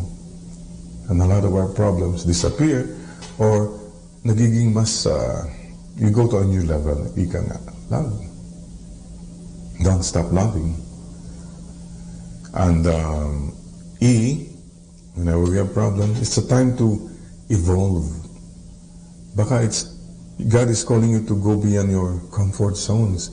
Dati yung pananaw mo, ganito lang. But problems make you see, oh nga pala, no, mas malawak pa pala. There are other ways of looking at things, looking at people. Nag-evolve ka. God is calling you to become better, not to become bitter. Ika nga. Evolve. There must be, these are moments of growth, ika nga. So, M, whenever may problema tayo, move on. Huwag kang ma-stuck dyan na hanggang dito na lang, wala na talaga. No, you have to move on. Sabi nga ho nila, kung may pinagdadaanan kang problema, daanan mo lang. You're not supposed to be stuck. You're not supposed to be imprisoned. God's love and goodness is greater. Move on. And S, ito po ang tawag, may mga problema po tayo, whatever na hinaharap natin. Sacrifice. That sense of sacrifice. Maybe you give up something or someone, sacrifice. And you move on. Ano mang sakripisyong iniaalay natin kay Lord will bring so much benefits for you and for your loved ones. So, yun po ang message ko. We all have problems. Ngayong Semana Santa, mag-isip-isip po tayo, magnilay-nilay. Let's put our problems to the Lord. Surrender them. And God sees everything. God knows everything, mga kapatid. So, yun po, in your problems, pray, reach out, obey, believe, love, evolve, move on, and sacrifice. Mahal po tayo ng Panginoon. God so loved the world, He gave His only Son. And this only Son, Jesus, suffered so much for you and for me. Died for you and for me. Rose again for you and for me. Sisters and brothers, life is short. Sandali lang ang buhay. And death is certain. So two things are in order. If life is short, number one, do not postpone your conversion. Huwag mo nang ipagpalipas ang pagpaliba ng iyong pagbabago. This very moment, just tell the Lord, bow your head. Panginoon, patawarin po niyo ako. Have mercy on me, O God. I am a sinner. Kailangan kita, Panginoon. Kailangan ka namin, Panginoon. Make that sincere prayer and go back to the Lord and have peace. And if life is short, mga kapatid, do not postpone your loving appreciation of people, gratitude to people. Huwag po. If you can do it right now, kung may mga kasama ka dyan, just say to them, thank you, sorry, or whatever. Pick up that phone, or pick up that cell phone and text or email, just to tell people how much you love them. Life is short. At yun po, ang last wish ng ating Panginoon. Love one another as I have loved you. Sa mga nakikinig ngayon, kung may kasama ka sa wherever you are, medyo pinahan mo nga ng tingin yung katabi mo dyan. Palagay mo kaya makakaakyat sa langit yan? Anong ramdam mo? Anong feel mo? May pag-asa kaya umakakyat sa langit yan? Sana naman po. That's our wish after all. Paana lang po, our final destination is to go to heaven. Anong silbi makuha mo ang buong mundo, mawala mo yung kaluluwa? So let's make a simple act of faith wherever you are right now. Pwede bang kamayan mo yung katabi mo at sabihin mo sa kanya, see you in heaven. Promise. Yan. Let's all make that promise. Someday, to see each other in heaven. Yeah? Not so soon. Kasi, mayroon pa akong mission. There you go. We're still alive because we still have a mission in life. Ang problema po, marami sa atin, hindi na makita yung mission, hindi magampanan yung mission. You know why? Hindi mo makita yung mission mo. Kasi hindi mission ang tinitignan mo, kundi commission. Pera-pera na lang lahat pa ang buhay.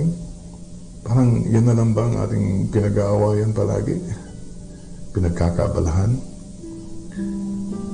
Do not destroy your soul just because of money. Mga iba naman po, hindi makita yung mission kasi nakafocus palagi sa sariling konsumisyon. Mga problema, mga paghihirap, mga love life. Diyos ko, love life ka ng love life. Ang daming taong naghihirap, panay ka lang yung mga sarili mong problema lang. No. Marami po kayong magagawa. Okay? At mga iba po sa atin, hindi makita yung mission kasi marami pa tayong mga intermission sa buhay. Mga bisyo, mga luho natin. Di po ba? Alak, babae, sugal. Ewan naman dyan, chismosa, bungangera, nagar pa. ABS-CBN daw yun. Okay, mga kapatid, alam na po natin. So, my prayer for all of us, ito po, Lord, help me to live the rest of my life, the best of my life. From now on, Lord, help me to live the rest of my life, the best of my life. In gratitude sa ating Panginoon who suffered so much, who died and arose again for you and for me.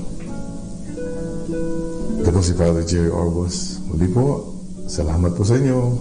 Pray for us, you priests, as we pray for you. Let's all follow the Lord, especially ngayong pong Semana Santa. And let us believe in His promise. What He told us, come to me, all you who are tired or heavily burdened, and I will give you rest. Surrender, trust in the Lord. Jesus, I trust in you. And Mama Mary, I love you. God bless you, and Mama Mary loves you.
Mass on Good Friday. What we celebrate on Good Friday is the Passion of the Lord. We celebrate the Passion because by this Passion, we were saved. The liturgy of Good Friday consists of 3 parts. The first part is the liturgy of the Word. We refer to the prophecy of Isaiah, and we remember the suffering servant. The suffering servant who died so that sins may be forgiven, who died on behalf of us all. And then we meditate again on the Passion of the Lord. The second part is the veneration of the cross. The cross used to be a sign of death. It used to be a sign of insult, of injury, of meaningless pain. But because Jesus died on it, it has become a sign of victory, a sign of joy.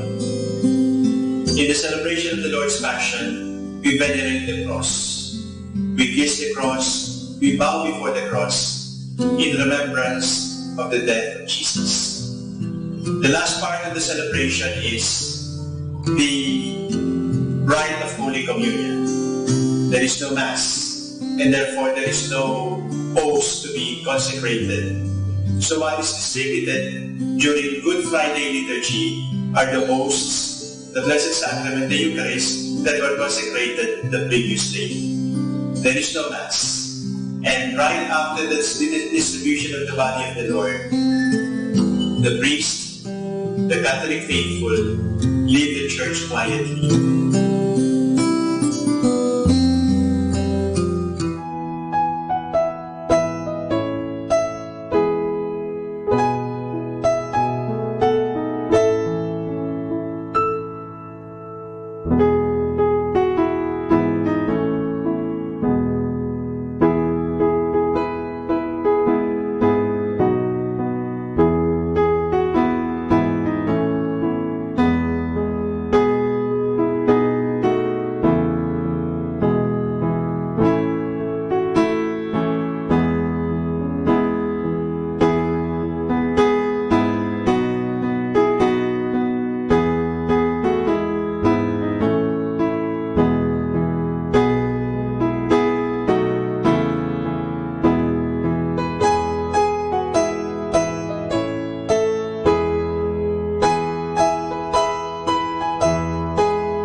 Our time now is 9 o'clock in the evening.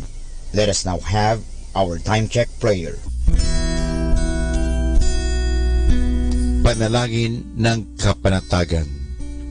Panginoon, bigyan mo ako ng katiwasayan ng pag-iisip upang tanggapin ang mga bagay na hindi ko na maaaring baguhin, ng tapang ng loob upang baguhin ang mga bagay na maaari ko pang baguhin, at ng katalinuhan ng pag-iisip upang mabatid ko ang pagkakaiba nito. Amen.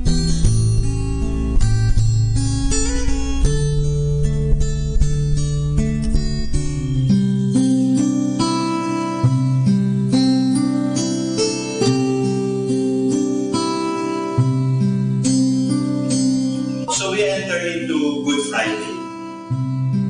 There is no Mass on Good Friday. What we celebrate on Good Friday is the Passion of the Lord. We celebrate the Passion because by His Passion we were saved. The liturgy of Good Friday consists of 3 parts. The first part is the liturgy of the Word. We refer to the prophecy of Isaiah, and we remember the suffering servant. The suffering servant who died so that sins may be forgiven, who died on behalf of us all. And then we meditate again on the Passion of the Lord. The second part is the veneration of the cross. The cross used to be a sign of death. It used to be a sign of insult, of injury, of meaningless pain. But because Jesus died on it has become a sign of victory, a sign of joy. In the celebration of the Lord's Passion, we venerate the cross. We kiss the cross, we bow before the cross in remembrance of the death of Jesus. The last part of the celebration is the rite of Holy Communion. There is no Mass, and therefore there is no host to be consecrated. So what is distributed during Good Friday liturgy are the hosts, the Blessed Sacrament, the Eucharist, that were consecrated the previous day. There is no Mass. And right after the distribution of the body of the Lord, the priest, the Catholic faithful, leave the church quietly.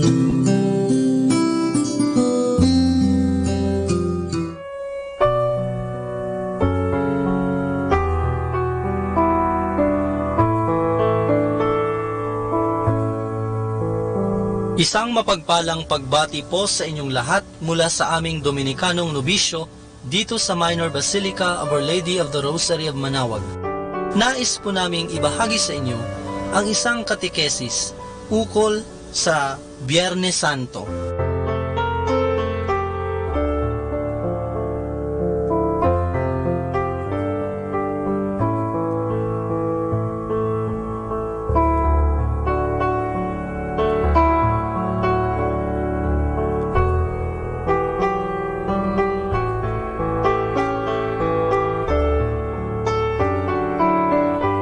Ang kaligtasan at ang ating misyon. Ang pagpapakasakit at pagkamatay ni Jesus ay isang napakahalagang yugto sa ating kaligtasan. Hindi man inaasahan, si Caiphas, isang punong pari, ang siya pa mismong naglahad nito sa pamamagitan ng mga salitang, "Hindi ninyo naiintindihan na makakabuti sa inyo na isang tao ang mamatay alang-alang sa bayan, upang hindi mapahamak ang buong bansa." Ngunit hindi niya ibig sabihin na ang pagkamatay ni Jesus ay para sa kaligtasan ng tao mula sa kasalanan. Sa kanyang palagay, ang pagkamatay ni Jesus ay tulad lamang ng ordinaryong pagkamatay ng isang tao. Subalit itinuturo sa atin ng katisismo ng simbahan na ang pagkamatay ni Jesus ay hindi ordinaryo. Ito ang siyang naging hudyat upang maisakatuparan ang ating kaligtasan. Tayo ay ibinabalik sa ating pakikiisa sa Diyos sa pamamagitan ng dugo ni Kristo na kanyang ibinuhos para sa kapatawaran ng ating mga kasalanan. Bilang isang Katoliko, Isang magandang gawain ang makibahagi sa pagdiriwang ng pasyon ng Panginoon sa Biyernes Santo.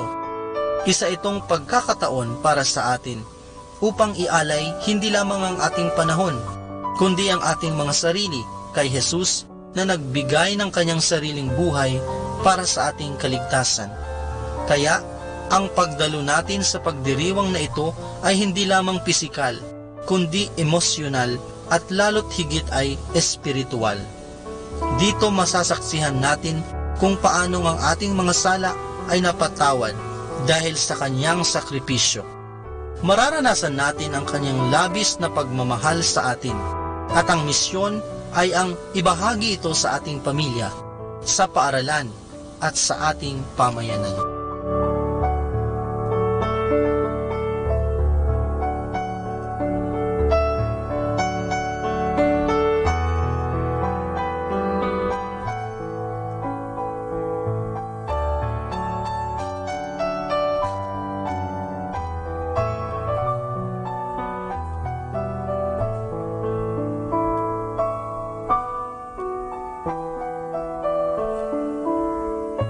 Mula po dito sa Minor Basilica of Our Lady of the Rosary of Manaoag, kami po ay taus-pusong nagpapasalamat sa inyong pakikinig.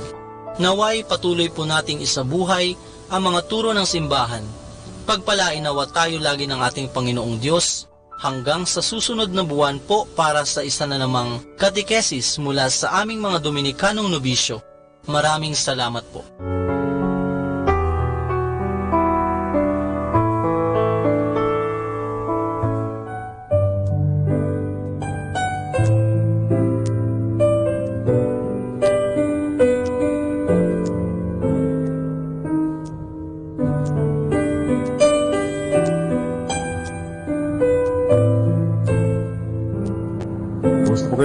Ito po si Father Jerry Orvas, SVD.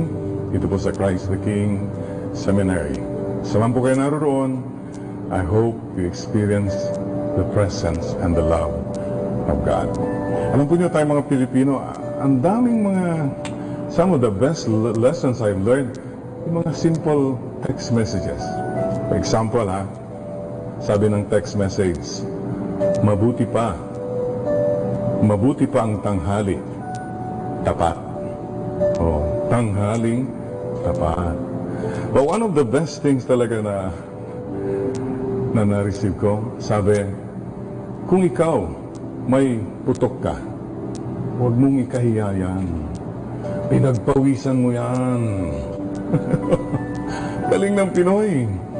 Mga kapatid, ano po ang mayaalay natin sa Panginoon as we come towards Holy Thursday, Huwebes Santo, lahat po ng pinagpawisan natin sa buhay.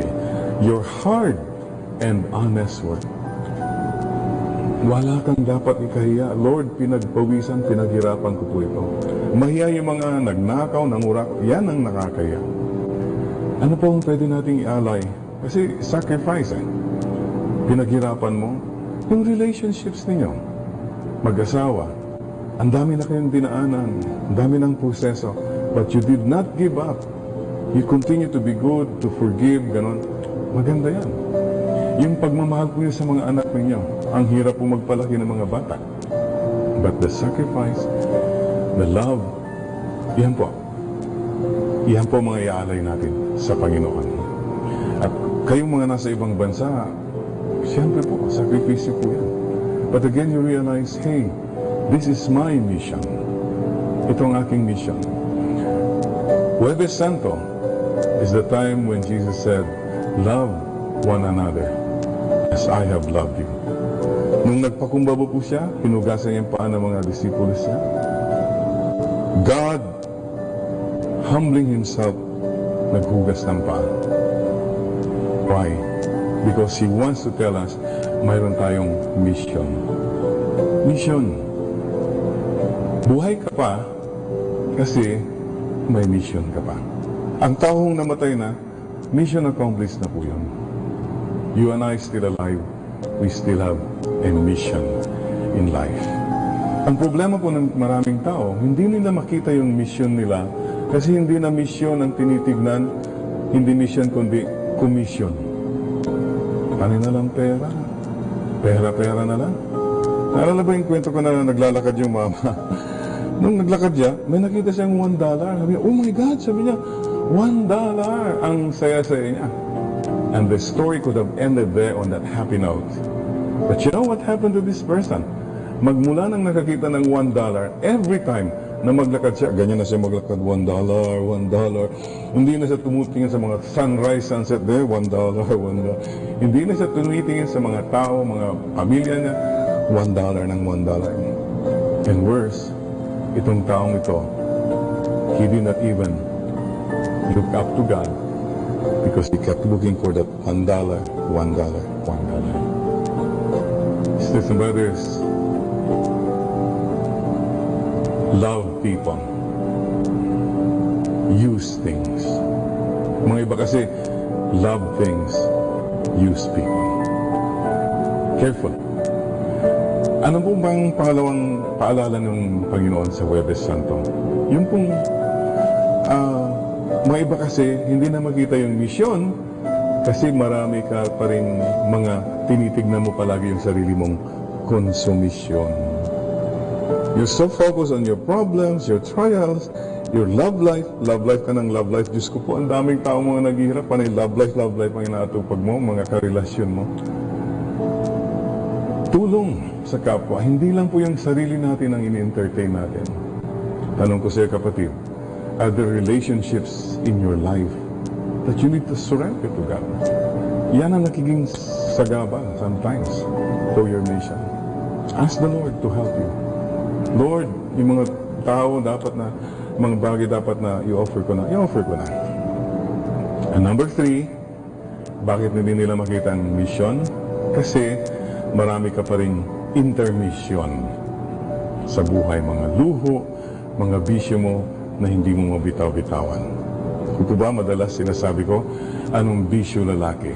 ABS. Alak, babae, sugal. Kay dami ng pusong pinaluha.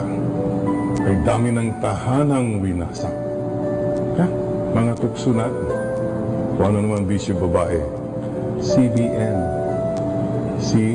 Chismosa, B. Bungangera, N. Nagarpa. Yan, ang dami pong nasasaktan, nasisira dahil sa mga chismisa na yan, siraan. So mag-ingat po kayo sa ABS, CBN. Hindi po, no, just a joke lang po.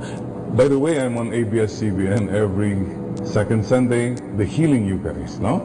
And mayroon din po tayong radio program, Light Moments with Father Jerry, tuwing alas 10 po ng Sabado sa DZMM Teleradio with Fatima Soriano, the blind girl.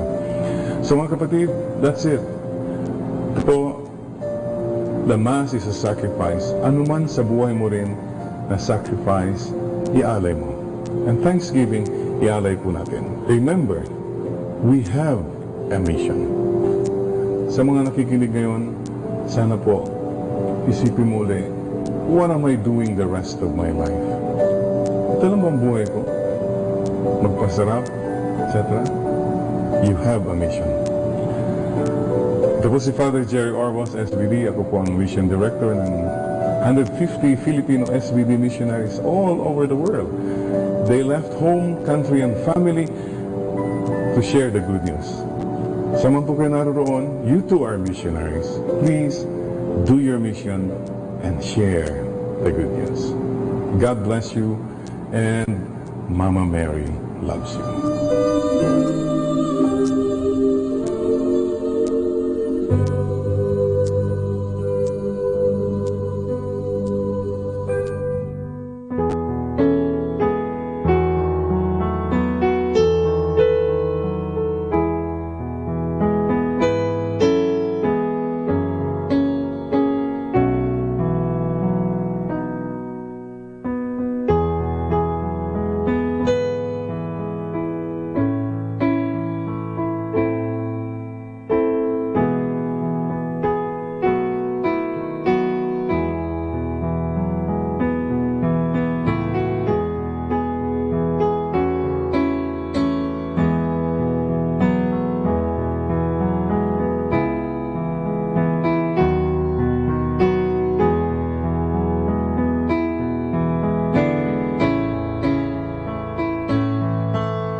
Father Jerry Orbos, SPD. Sa pamamagitan po dito ang CBCP online. Sana po madaman ninyo ang pagmamahal ng Diyos. Sama po kayo naroon sa mga sandaling ito. Mga kapatid, alam po na itong Semana Santa, the greatest story ever told. Love story. Yun lang po. God so loved the world, He sent His only Son. At hindi lang po yun, His only Son suffered and died for each one of us. Mahal tayo ng Panginoon. Mahal ka ng Diyos, maging sino ka man. Kahit ikaw ay bad boy, maging puso mo'y sinungaling, paminsan-minsan. Habang may buhay, ikaw lamang ngayon at kailanman. And please be careful with your heart. Please remember, mahal tayo ng Panginoon.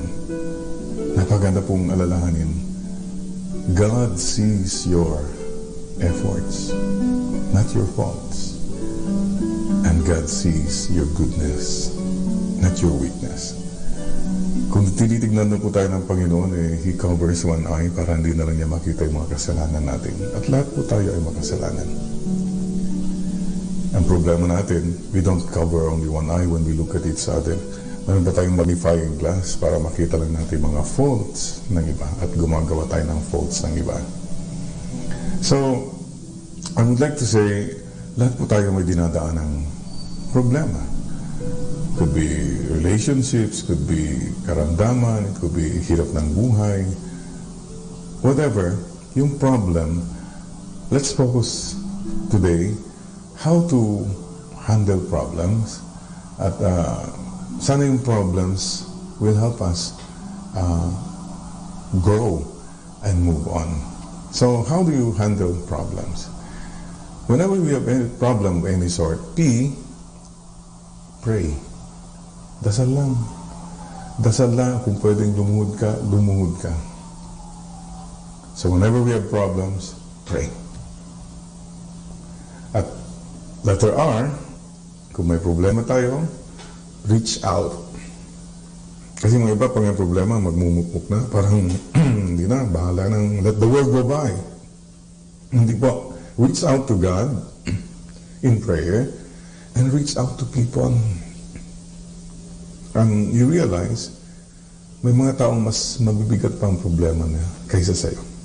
Reach out. Don't dig in. Reach out. Whenever we have problems, obey. In the first place, nagkakaroon ng problema because somebody or you disobeyed. So go back. Sundan muli. Sumunod ka uli. Back to basics. Obey. And a lot of the problems will just disappear. Believe. Believe in God who loves you. And believe in yourself, in your goodness. Magtiwala ka ulit sa sarili mo. And believe in the goodness of people. You must trust and believe. Napaka-importante po yan. L, whenever we have problems, love. Just love. Sabi nga ako ng iba, Father, paano ba kung anong gagawin kung naglalove tapos wala pa rin? Double the dosage. Dagdagan mo pa ang pagmamahal mo. And a lot of our problems disappear or nagiging mas, you go to a new level. Ika nga, love. Don't stop loving. And E, whenever we have problems, it's a time to evolve. Baka God is calling you to go beyond your comfort zones. Dati yung pananaw mo, ganito lang. But problems make you see, nga pala, no, mas malawak pa pala. There are other ways of looking at things, looking at people. Nag-evolve ka. God is calling you to become better, not to become bitter. Ika nga. Evolve. There must be, these are moments of growth, ika nga. So, M, whenever may problema tayo, move on. Huwag kang ma-stuck dyan na hanggang dito na lang, wala na talaga. No, you have to move on. Sabi nga ho nila kung may pinagdadaanan kang problema, daanan mo lang. You're not supposed to be stuck. You're not supposed to be imprisoned. God's love and goodness is greater. Move on. And as, ito po ang tawag, may mga problema po tayo, whatever na hinaharap natin, sacrifice. That sense of sacrifice. Maybe you give up something or someone, sacrifice. And you move on. Ano mang sakripisyong iniaalay natin kay Lord will bring so much benefits for you and for your loved ones. So, yun po ang message ko. We all have problems. Ngayong Semana Santa, mag-isip-isip po tayo, magnilay-nilay. Let's put our problems to the Lord. Surrender them. And God sees everything. God knows everything, mga kapatid.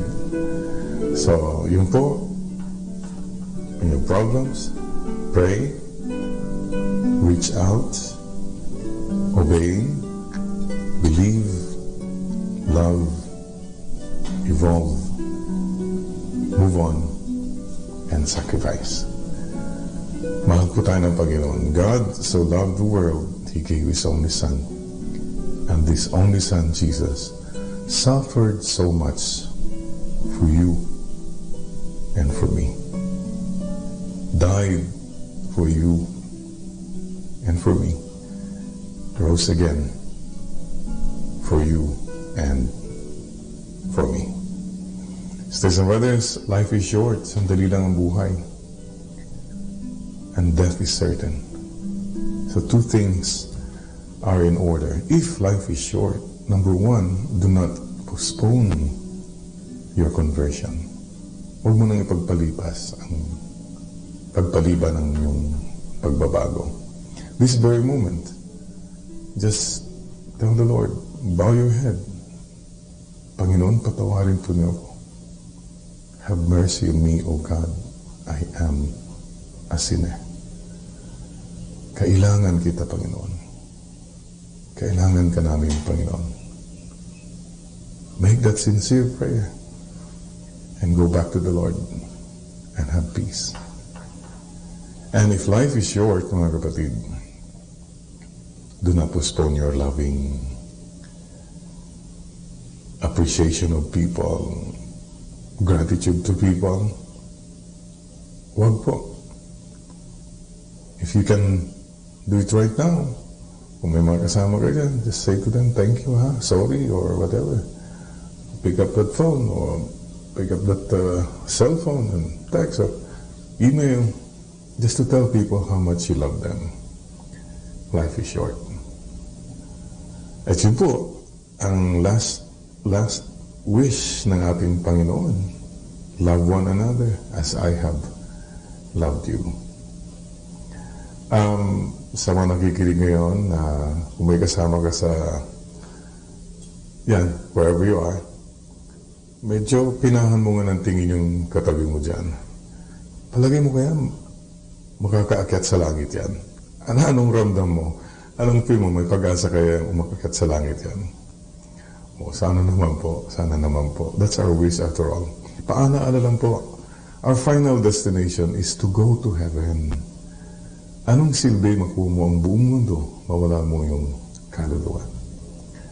So let's make a simple act of faith wherever you are right now. Pwede bang kamayan mo yung katabi mo at sabihin mo sa kanya, see you in heaven. Promise. Yan. Let's all make that promise. Someday, to see each other in heaven. Yeah? Not so soon, not so soon. Kasi, mayroon pa akong mission. There you go. We're still alive because we still have a mission in life. Ang problema po, marami sa atin, hindi na makita yung mission, hindi magampanan yung mission. You know why? Hindi mo makita yung mission mo. Kasi hindi mission ang tinitignan mo, kundi commission. Pera-pera na lang lahat pa ang buhay. Parang yan na lang ba ang ating pinag-aawayan palagi? Pinagkakaabalahan? Do not destroy your soul just because of money. Mga iba naman po, hindi makita yung mission kasi nakafocus palagi sa sariling konsumisyon. Mga problema, mga paghihirap, mga love life. Diyos ko, love life ka ng love life. Ang daming taong naghihirap, panay ka lang yung mga sarili mong problema lang. No. Marami po kami magagawa. Okay? At mga iba po sa atin, hindi makita yung mission kasi marami pa tayong mga intermission sa buhay. Mga bisyo, mga luho natin. Di po ba? Alak, babae, sugal. Ewan naman dyan, chismo sa bungangera, nagar pa. Oh, ABS-CBN daw yun. Okay, mga kapatid, alam na po natin. So, my prayer for all of us, ito po, Lord, help me to live the rest of my life, the best of my life. From now on, Lord, help me to live the rest of my life, the best of my life. In gratitude sa ating Panginoon who suffered so much, who died and arose again for you and for me. Ito po si Father Jerry Orbos. Muli po, salamat po sa inyo. Pray for us, you priests, as we pray for you. Let's all follow the Lord, especially ngayon pong Semana Santa. And let us believe in His promise. What He told us, come to me all you who are tired or heavily burdened, and I will give you rest. Surrender, trust in the Lord. Jesus, I trust in you. And Mama Mary, I love you. God bless you, and Mama Mary loves you.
Gusto po kayo mga kapatid? Ito po si Father Jerry Orvas, SVD.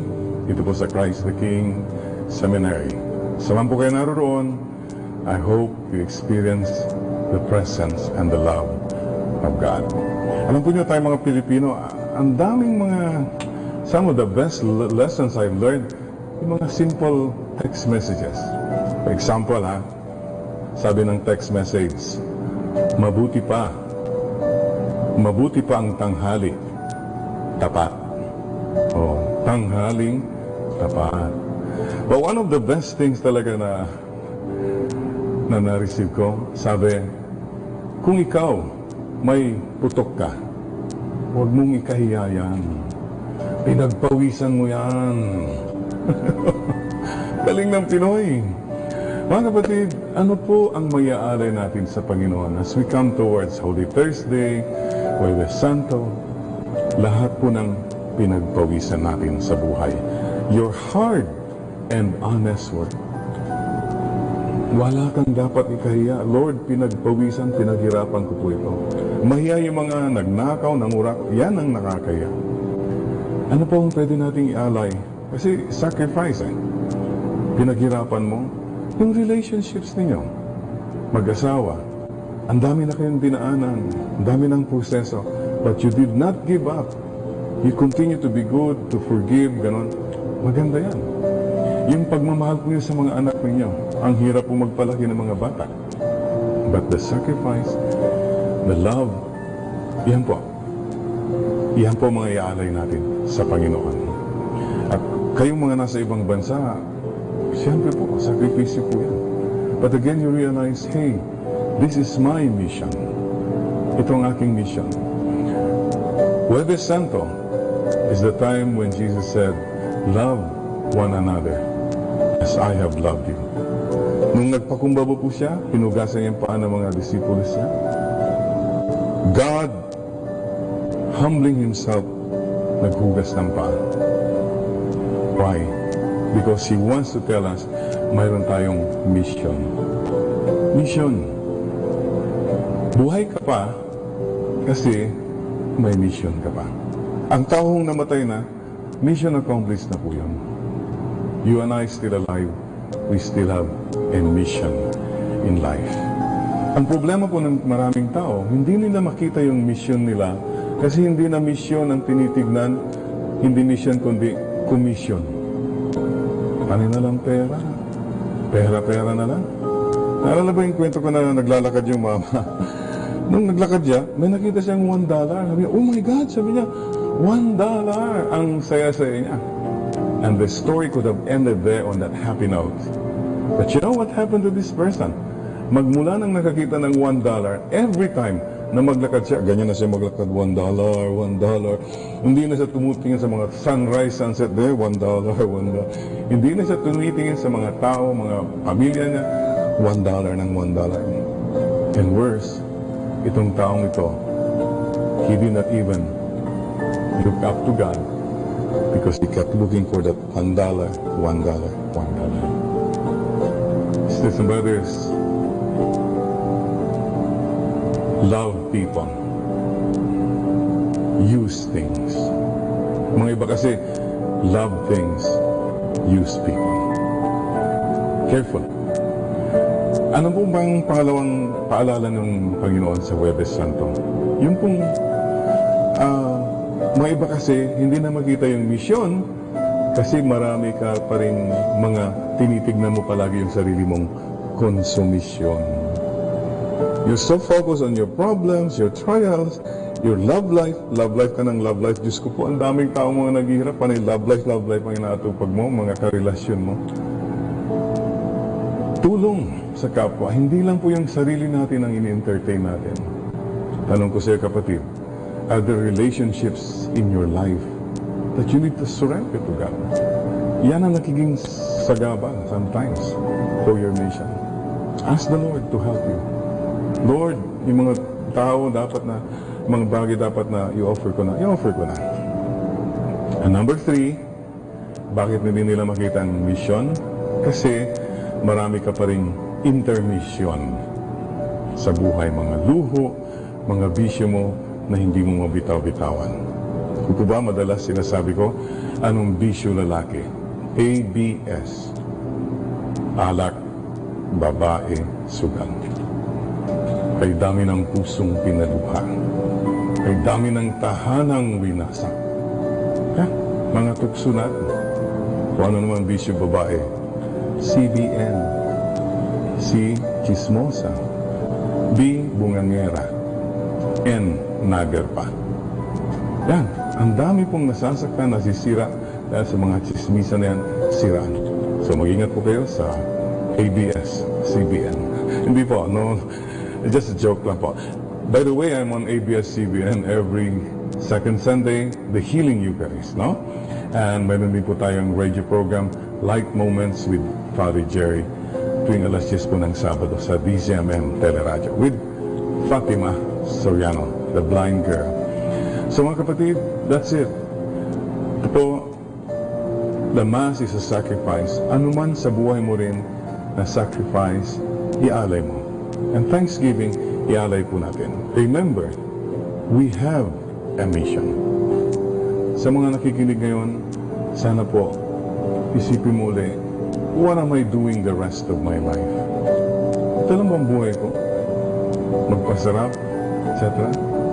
You have a mission. Ito po si Father Jerry Orbos, SVD. Ako po ang Mission Director ng 150 Filipino SVD missionaries all over the world. They left home, country, and family to share the good news. Sa man po kayo naroon, you too are missionaries. Please do your mission and share the good news. God bless you, and Mama Mary loves you.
Our time now is 10 o'clock in the evening.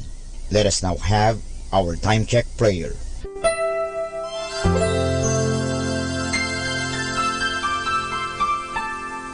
Panalangin ng isang mamamahayag.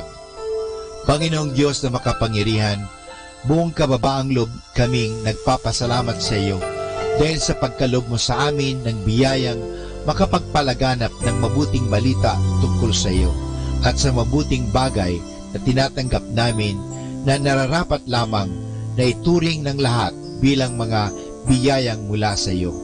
Sa pamagitan ng mga babasahin, radyo at telebisyon, ginawa mo kaming mga kasangkapan ng kabutihan dahil sa pagpapahayag namin ng katotohanan ng walang layuning makasakit ng kalooban ng iba sa pamagitan ng aming mga sinasabi at ginagawa.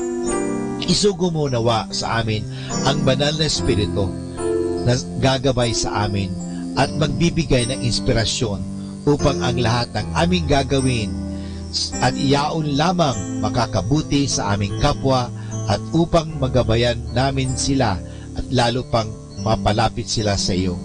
Pangalagaan mo kami laban sa tuksong gamitin ang kapangyarihan ng aming gawain upang wasakin ang dangal ng iba. Sa halip, tulungan mo kaming maging mga kasangkapan ng kapayapaan at pag-ibig upang magbago ang mundong ito at maging kanais-nais na tahanan ng anak mo.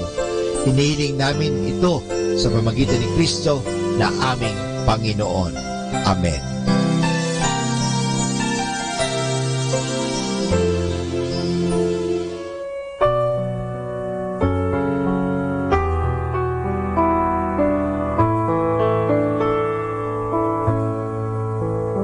Isang mapagpalang pagbati po sa inyong lahat mula sa aming Dominikanong Nobisyo dito sa Minor Basilica of Our Lady of the Rosary of Manaoag.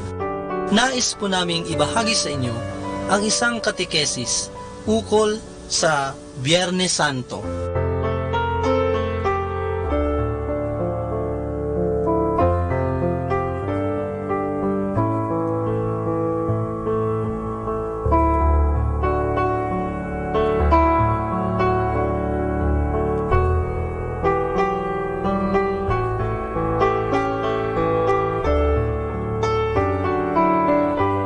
Ang kaligtasan at ang ating misyon. Ang pagpapakasakit at pagkamatay ni Jesus ay isang napakahalagang yugto sa ating kaligtasan.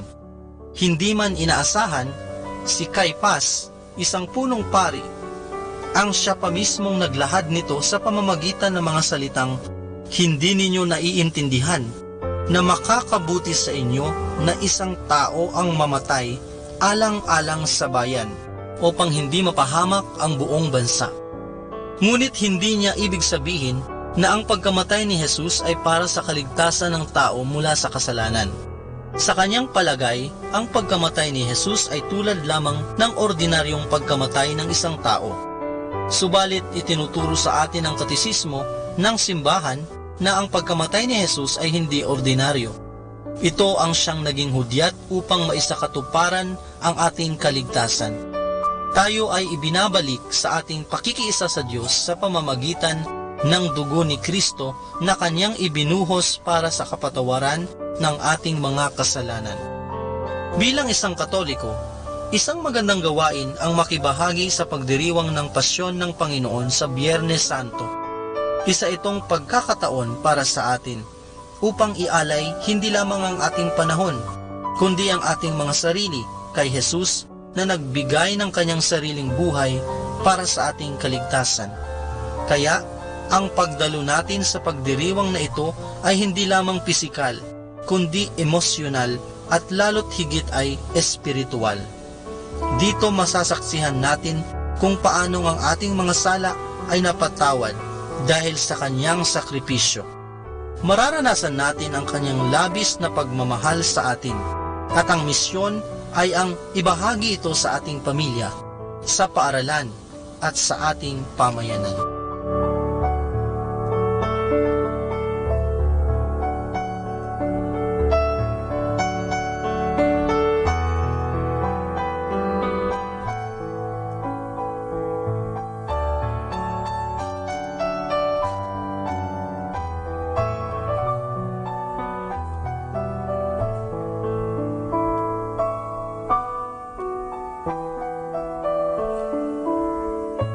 Mula po dito sa Minor Basilica of Our Lady of the Rosary of Manaoag, kami po ay taus-pusong nagpapasalamat sa inyong pakikinig. Naway patuloy po nating isabuhay ang mga turo ng simbahan. Pagpalain nawa tayo lagi ng ating Panginoong Diyos hanggang sa susunod na buwan po para sa isa na namang katekesis mula sa aming mga Dominikanong Nobisyo. Maraming salamat po.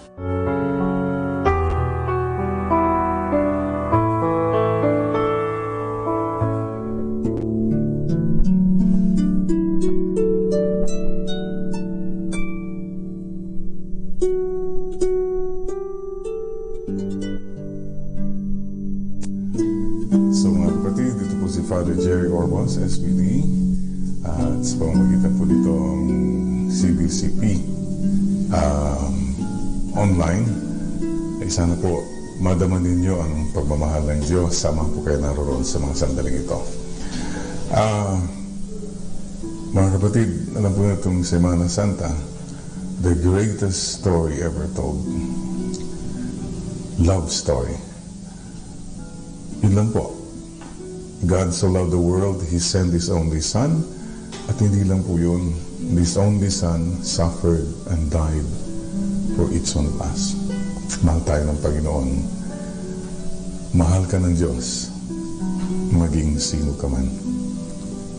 Kahit ikaw ay bad boy, maging puso mo'y sinungaling, paminsan-minsan.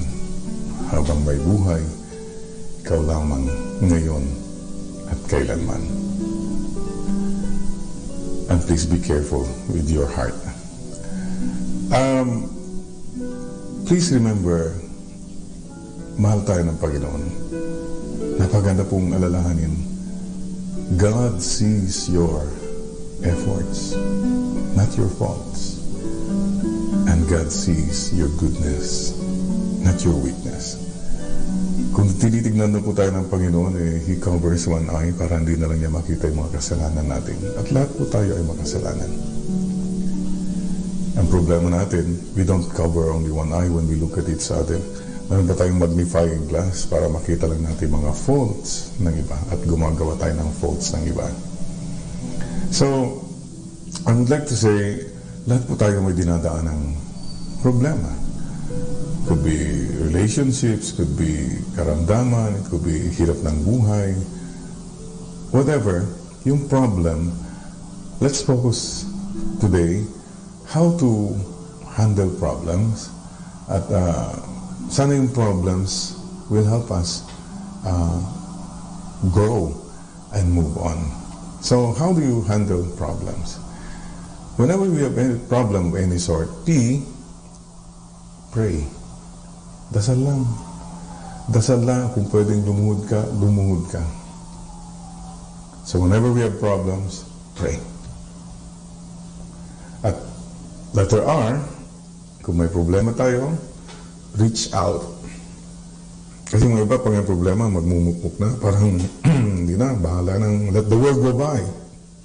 Hindi po. Reach out to God in prayer and reach out to people. And you realize, may mga taong mas mabibigat pa ang problema na kaysa sa'yo. Reach out. Don't dig in. Reach out. Whenever we have problems, obey. In the first place, nagkakaroon ng problema because somebody or you disobeyed. So go back. Sundan muli. Sumunod ka uli. Back to basics. Obey. And a lot of the problems will just disappear. Believe. Believe in God who loves you. And believe in yourself, in your goodness. Magtiwala ka ulit sa sarili mo. And believe in the goodness of people. You must trust and believe. Napaka-importante po yan. L, whenever we have problems, love. Just love. Sabi nga ako ng iba, Father, paano ba kung anong gagawin kung naglalove tapos wala pa rin? Double the dosage. Dagdagan mo pa ang pagmamahal mo. And a lot of our problems disappear or nagiging mas, you go to a new level. Ika nga, love. Don't stop loving. And E, whenever we have problems, it's a time to evolve. Baka God is calling you to go beyond your comfort zones. Dati yung pananaw mo ganito lang. But problems make you see, nga pala, no, mas malawak pa pala. There are other ways of looking at things, looking at people. Nag-evolve ka. God is calling you to become better, not to become bitter. Ika nga. Evolve. There must be, these are moments of growth, ika nga. So, M, whenever may problema tayo, move on. Huwag kang ma-stuck dyan na hanggang dito na lang, wala na talaga. No, you have to move on. Sabi nga ho nila kung may pinagdadaanan kang problema, daanan mo lang. You're not supposed to be stuck. You're not supposed to be imprisoned. God's love and goodness is greater. Move on. And as, ito po ang tawag, may mga problema po tayo, whatever na hinaharap natin, sacrifice. That sense of sacrifice. Maybe you give up something or someone, sacrifice. And you move on. Ano mang sakripisyo ang iniaalay natin kay Lord will bring so much benefits for you and for your loved ones. So, yun po ang message ko. We all have problems. Ngayong Semana Santa, mag-isip-isip po tayo, magnilay-nilay. Let's put our problems to the Lord. Surrender them. And God sees everything. God knows everything, mga kapatid. So, yun po, in your problems, pray, reach out, obey, believe, love, evolve, move on, and sacrifice. Mahal po tayo ng Panginoon. God so loved the world, He gave His only Son. And this only Son, Jesus, suffered so much for you and for me.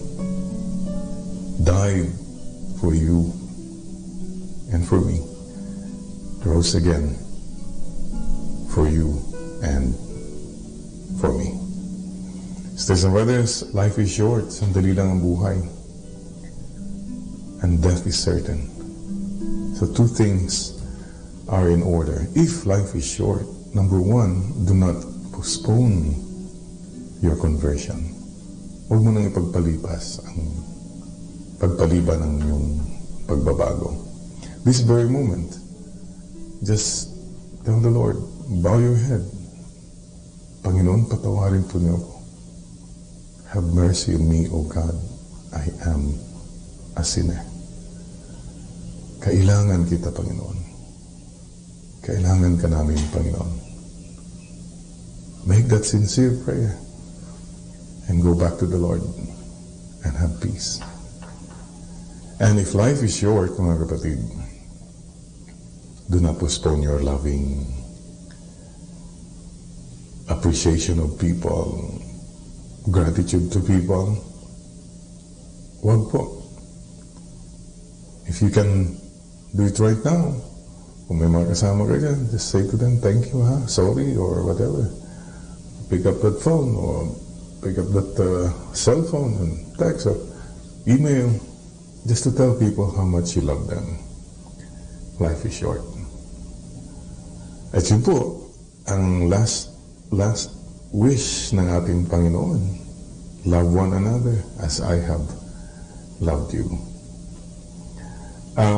Sa mga nakikinig ngayon na kung may kasama ka sa wherever you are, medyo pinahan mo nga ng tingin yung katabi mo dyan. Palagay mo kaya makakaakyat sa langit yan? Anong ramdam mo? Anong feel mo? May pag-asa kaya umakyat sa langit yan? Sana naman po. Sana naman po. That's our wish after all. Paalaala lang po. Our final destination is to go to heaven. Anong silbi makuha mo ang buong mundo, mawala mo yung kaluluwa? So let's make a simple act of faith wherever you are right now. Pwede bang kamayan mo yung katabi mo at sabihin mo sa kanya, see you in heaven. Promise. Yan. Let's all make that promise. Someday, to see each other in heaven. Yeah? Not so soon, not so soon. Kasi, mayroon pa akong mission. There you go. We're still alive because we still have a mission in life. Ang problema po, marami sa atin, hindi na makita yung mission, hindi magampanan yung mission. You know why? Hindi mo makita yung mission mo. Kasi hindi mission ang tinitignan mo, kundi commission. Pera-pera na lang lahat pa ang buhay. Parang yun na lang ba ang ating pinag-aawayan palagi? Pinagkakabalahan? Do not destroy your soul just because of money. Mga iba naman po, hindi makita yung mission kasi nakafocus palagi sa sariling konsumisyon. Mga problema, mga paghihirap, mga love life. Diyos ko, love life ka ng love life. Ang daming taong naghihirap, panay ka lang yung mga sarili mong problema lang. No. Marami po kayong magagawa. Okay? At mga iba po sa atin, hindi makita yung mission kasi marami pa tayong mga intermission sa buhay. Mga bisyo, mga luho natin. Di po ba? Alak, babae, sugal. Iba naman dyan, chismosa, bungangera, nagar pa. Oh, ABS-CBN daw yun. Okay, mga kapatid, alam na po natin. So, my prayer for all of us, ito po, Lord, help me to live the rest of my life, the best of my life. From now on, Lord, help me to live the rest of my life, the best of my life. In gratitude sa ating Panginoon who suffered so much, who died and arose again for you and for me. Ito po si Father Jerry Orbos. Muli po, salamat po sa inyo. Pray for us, your priests, as we pray for you. Let's all follow the Lord, especially ngayong pong Semana Santa. And let us believe in His promise. What He told us, come to me, all you who are tired or heavily burdened, and I will give you rest. Surrender, trust in the Lord. Jesus, I trust in you. And Mama Mary, I love you. God bless you, and Mama Mary loves you.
Friday. There is no Mass on Good Friday. What we celebrate on Good Friday is the Passion of the Lord. We celebrate the Passion because by this Passion, we were saved. The liturgy of Good Friday consists of 3 parts. The first part is the liturgy of the Word. We refer to the prophecy of Isaiah, and we remember the suffering servant. The suffering servant who died so that sins may be forgiven, who died on behalf of us all. And then we meditate again on the Passion of the Lord. The second part is the veneration of the cross. The cross used to be a sign of death. It used to be a sign of insult, of injury, of meaningless pain.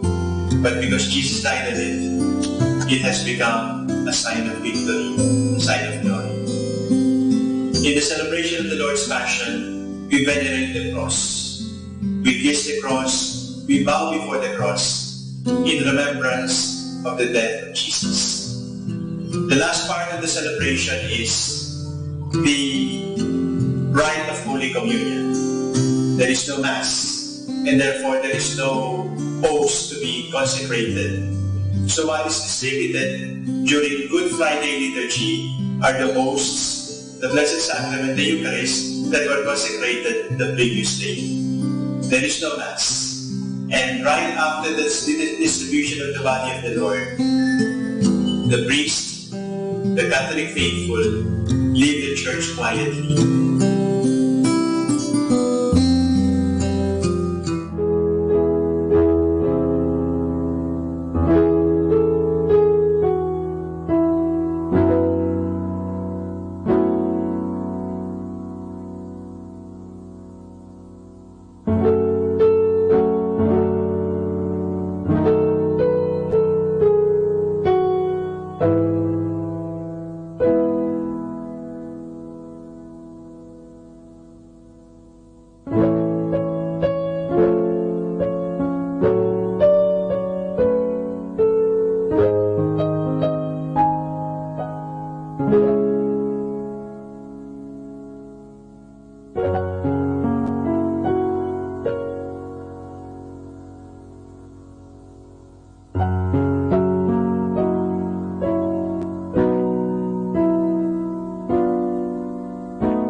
ito po si Father Jerry Orvas, SVD. Ito po sa Christ the King Seminary. Saan po kayo naroon, I hope you experience the presence and the love of God. Alam po niyo tayo mga Pilipino, ang daming some of the best lessons I've learned, yung mga simple text messages. For example, sabi ng text message, mabuti pa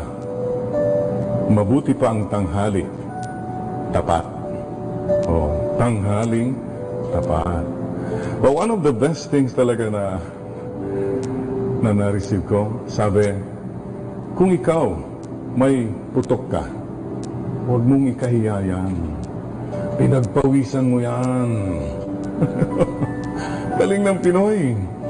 Mga kapatid, ano po ang mayaalay natin sa Panginoon as we come towards Holy Thursday, Huwebes Santo, lahat po ng pinagpawisan natin sa buhay. Your hard and honest work. Wala kang dapat ikahiya. Lord, pinagpawisan, pinaghirapan ko po ito. Mahiya yung mga nagnakaw, nangurak, yan ang nakakaya. Ano po ang pwede nating ialay? Kasi sacrifice Pinaghirapan mo yung relationships ninyo. Mag-asawa, ang dami na kayong dinaanan, ang dami ng proseso, but you did not give up. You continue to be good, to forgive, ganon. Maganda yan. Yung pagmamahal po sa mga anak ninyo, ang hirap po magpalaki ng mga bata. But the sacrifice, the love, yan po mga iaalay natin sa Panginoon. At kayong mga nasa ibang bansa, siyempre po, sakripisyo po yan. But again, you realize, hey, this is my mission. Ito ang aking mission. Huwebes Santo is the time when Jesus said, love one another as I have loved you. Nung nagpakumbaba po siya, pinugasan niya yung paa ng mga disipulos niya. God, humbling Himself, naghugas ng paa. Why? Because He wants to tell us, mayroon tayong mission. Mission. Buhay ka pa kasi may mission ka pa. Ang taong namatay na, mission accomplished na po yun. You and I still alive, we still have a mission in life. Ang problema po ng maraming tao, hindi nila makita yung mission nila kasi hindi na mission ang tinitignan, hindi mission kundi commission. Ano na lang pera? Pera na lang. Naalala ba yung kwento ko na naglalakad yung mama? Nung naglakad siya, may nakita siyang $1. Sabi niya, oh my God, sabi niya, $1 ang saya-saya niya. And the story could have ended there on that happy note. But you know what happened to this person? Magmula nang nakakita ng $1, every time na maglakad siya, ganyan na siya maglakad, $1. Hindi na siya tumutingin sa mga sunrise, sunset there, $1. Hindi na siya tumitingin sa mga tao, mga pamilya niya, $1 ng $1. And worse, itong taong ito, he did not even look up to God because he kept looking for that $1. Sisters and brothers, love people. Use things. Mga iba kasi, love things, use people. Careful. Ano po bang pangalawang paalala ng Panginoon sa Huwebes Santo? Yung pong, mga iba kasi, hindi na makita yung misyon kasi marami ka pa rin mga tinitignan mo palagi yung sarili mong konsumisyon. You're so focused on your problems, your trials, your love life ka ng love life. Diyos ko po, ang daming tao mga naghihirap, panay love life ang inaatupag mo, mga karelasyon mo. Tulong sa kapwa, hindi lang po yung sarili natin ang ini-entertain natin. Tanong ko sa iyo, kapatid, are there relationships in your life that you need to surrender to God? Yan ang nakiging sagabal sometimes for your mission. Ask the Lord to help you. Lord, yung mga tao dapat na, mga bagay dapat na i-offer ko na. And number 3, bakit hindi nila makita ang mission? Kasi marami ka pa rin intermission sa buhay, mga luho, mga bisyo mo na hindi mo mabitaw-bitawan. Di po ba madalas sinasabi ko, anong bisyo lalaki? ABS. Alak, babae, sugal. Kay dami ng pusong pinaluha. Kay dami ng tahanang winasak. Mga tukso natin. Kung ano naman bisyo babae? CBN. C. Chismosa. B. Bungangera. N. Nagarpa. Yan. Ang dami pong nasasaktan, nasisira dahil sa mga chismisa na yan, siraan. So mag-ingat po kayo sa ABS, CBN. Hindi po, no, just a joke lang po. By the way, I'm on ABS-CBN every second Sunday, the Healing Eucharist, no? And meron din po tayong radio program, Light Moments with Father Jerry, tuwing alas 10 po ng Sabado sa DZMM Teleradio with Fatima Soriano, the blind girl. So mga kapatid, that's it. Ito po, the Mass is a sacrifice. Ano man sa buhay mo rin na sacrifice, ialay mo. And Thanksgiving, ialay po natin. Remember, we have a mission. Sa mga nakikinig ngayon, sana po, isipin mo ulit, what am I doing the rest of my life? Ito lang bang buhay ko? Magpasarap, etc. You have a mission. Ito po si Father Jerry Orbos, SBD. Ako po ang Mission Director ng 150 Filipino SBD missionaries all over the world. They left home, country, and family to share the good news. Sa man po kayo naroon, you too are missionaries. Please do your mission and share the good news. God bless you, and Mama Mary loves you.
Our time now is 11 o'clock in the evening. Let us now have our time check prayer. Panalangin para sa kalusugan ng katawan. Ama naming mapagmahal, katulad ng buhay, ang kalusugan ng katawan ay biyayang kaloob mo. Kaya't marapat lamang na ito'y pagyamanin at pangalagaan. Tulungan mo akong umiwas sa lahat ng labis at hindi makakabuti sa aking kalusugan.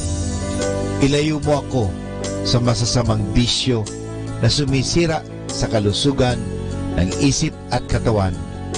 Lubin mong sanayin ko ang aking katawan sa lahat ng makapagbubunga ng kalusugang ito. Wastong pagkain, sapat ng pahinga, malinis na kapaligiran, at magandang pananaw sa buhay. At higit sa lahat, pagkalooban mo ako ng kapanatagan ng isip, nagmumula sa pamumuhay ng naaayon sa iyong kalooban. Amen.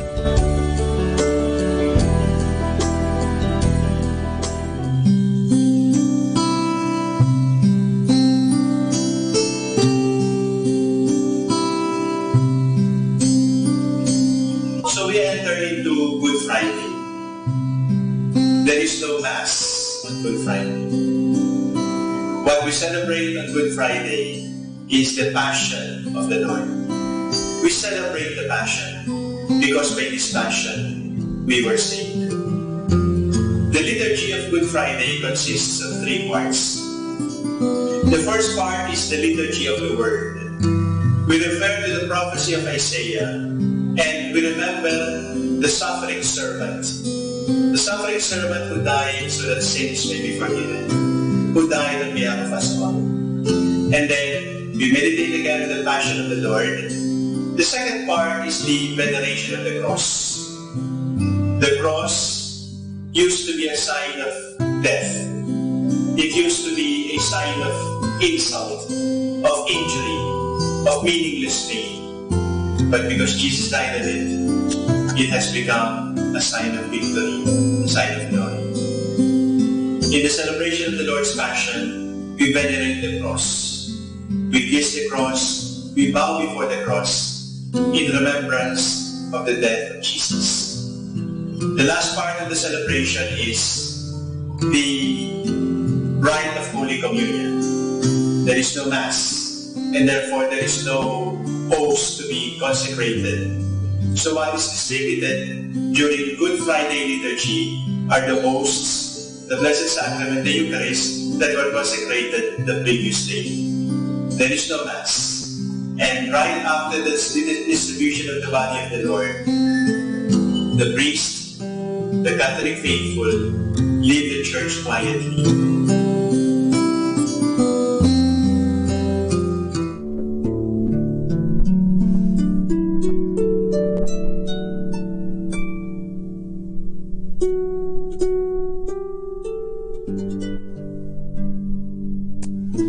So mga kapatid, dito po si Father Jerry Orbos, SPD, at sa pamamagitan po dito ang CBCP online, ay sana po madaman ninyo ang pagmamahal ng Diyos, sama po kayo naroon sa mga sandaling ito. Mga kapatid, alam po na itong Semana Santa, the greatest story ever told. Love story. Yun lang po. God so loved the world, He sent His only Son. At hindi lang po yun, His only Son suffered and died for each one of us. Mahal tayo ng Panginoon. Mahal ka ng Diyos, maging sino ka man. Kahit ikaw ay bad boy, maging puso mo'y sinungaling, paminsan-minsan. Habang may buhay, ikaw lamang ngayon at kailanman. And please be careful with your heart. Please remember, mahal tayo ng Panginoon. Napaganda pong alalahanin, God sees your efforts, not your faults. And God sees your goodness, not your weakness. Kung tinitignan na po tayo ng Panginoon, He covers one eye para hindi na lang niya makita yung mga kasalanan natin. At lahat po tayo ay makasalanan. Ang problema natin, we don't cover only one eye when we look at each other. Meron ba tayong magnifying glass para makita lang natin mga faults ng iba at gumagawa tayo ng faults ng iba. So, I would like to say, lahat po tayo may dinadaan ng problema. Could be relationships, could be karamdaman, it could be hirap ng buhay. Whatever, yung problem, let's focus today how to handle problems at sana yung problems will help us grow and move on. So, how do you handle problems? Whenever we have any problem of any sort, pray. Dasal lang. Dasal lang. Kung pwedeng lumuhod ka. So, whenever we have problems, pray. At letter R, kung may problema tayo, reach out. Kasi mga iba, pag may problema, magmumukmuk na. Parang, hindi na, bahala nang let the world go by. Hindi po. Reach out to God in prayer and reach out to people. And you realize, may mga taong mas mabibigat pa ang problema niya kaysa sa'yo. Reach out. Don't dig in. Reach out. Whenever we have problems, obey. In the first place, nagkakaroon ng problema because somebody or you disobeyed. So go back. Sundan muli. Sumunod ka uli. Back to basics. Obey.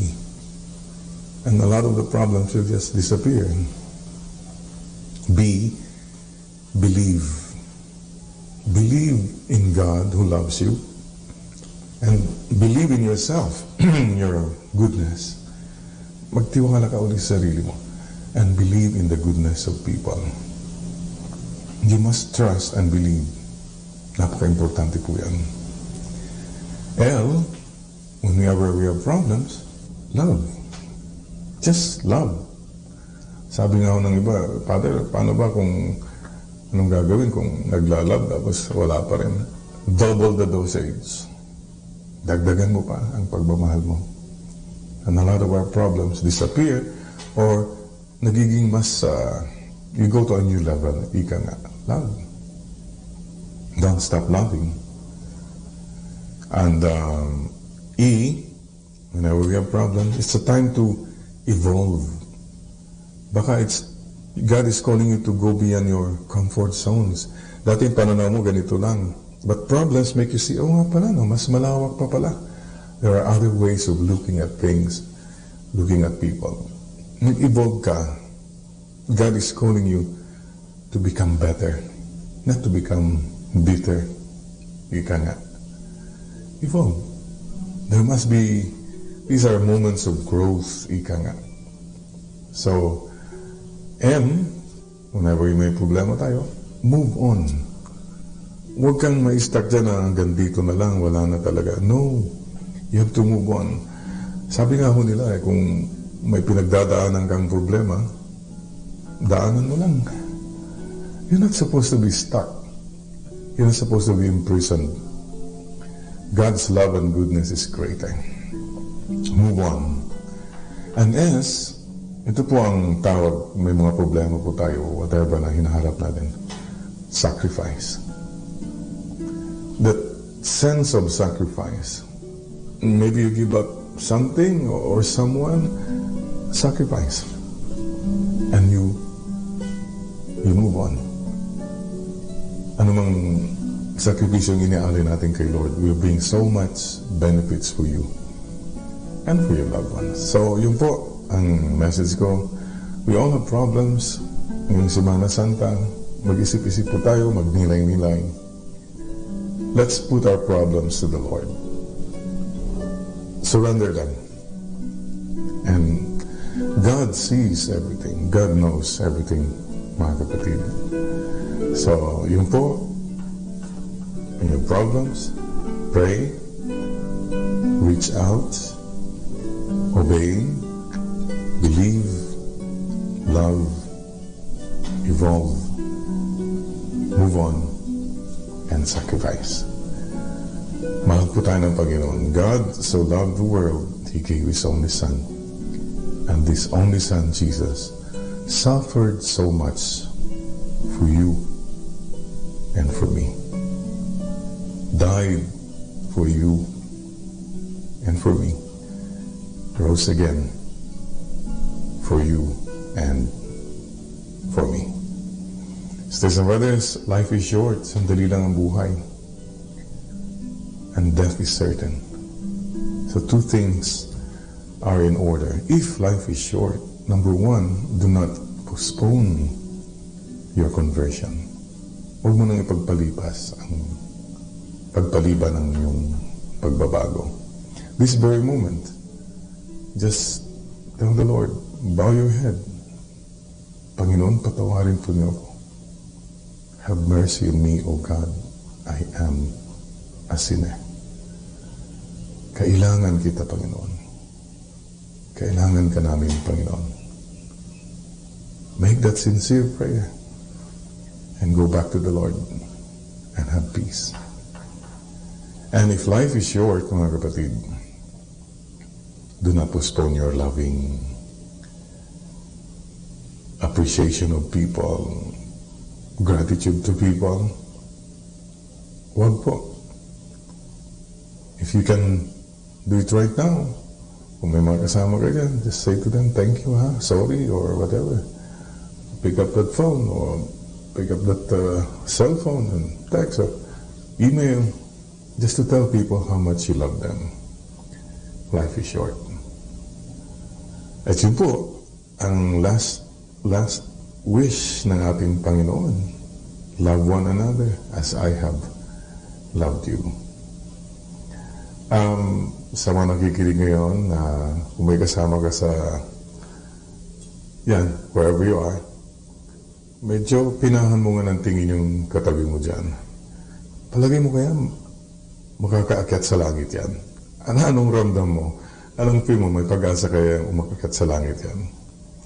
O, sana naman po. Sana naman po. That's our wish after all. Paana lang po.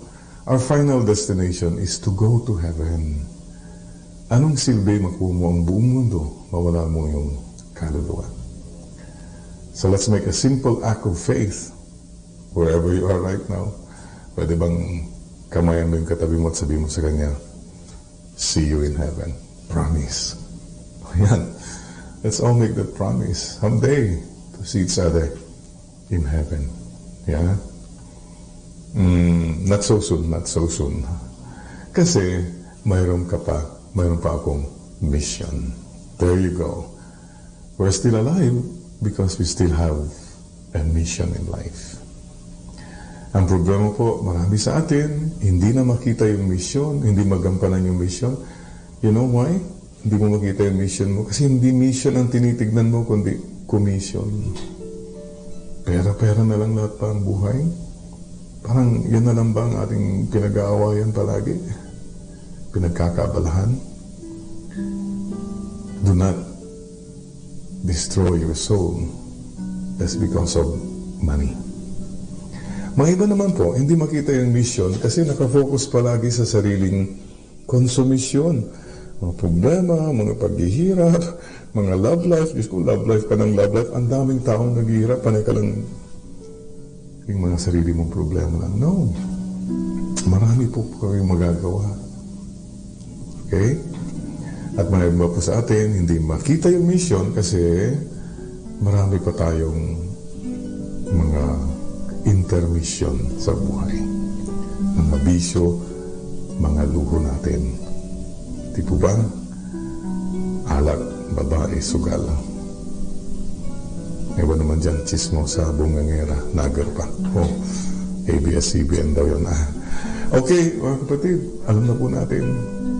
So, my prayer for all of us, ito po, Lord, help me to live the rest of my life, the best of my life.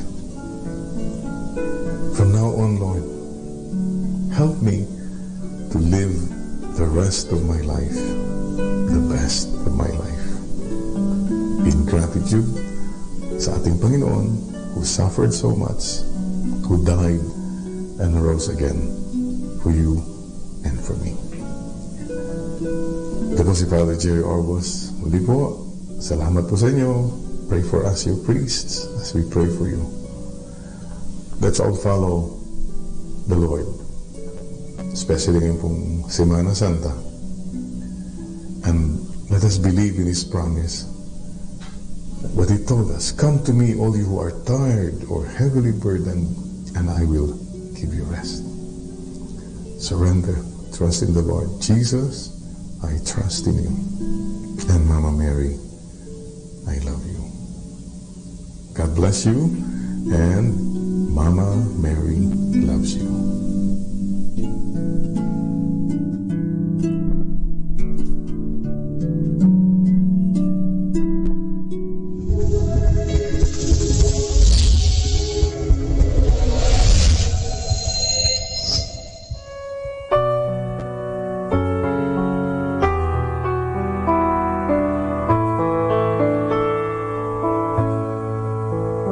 Isang mapagpalang pagbati po sa inyong lahat mula sa aming Dominikanong nobisyo dito sa Minor Basilica of Our Lady of the Rosary of Manaoag.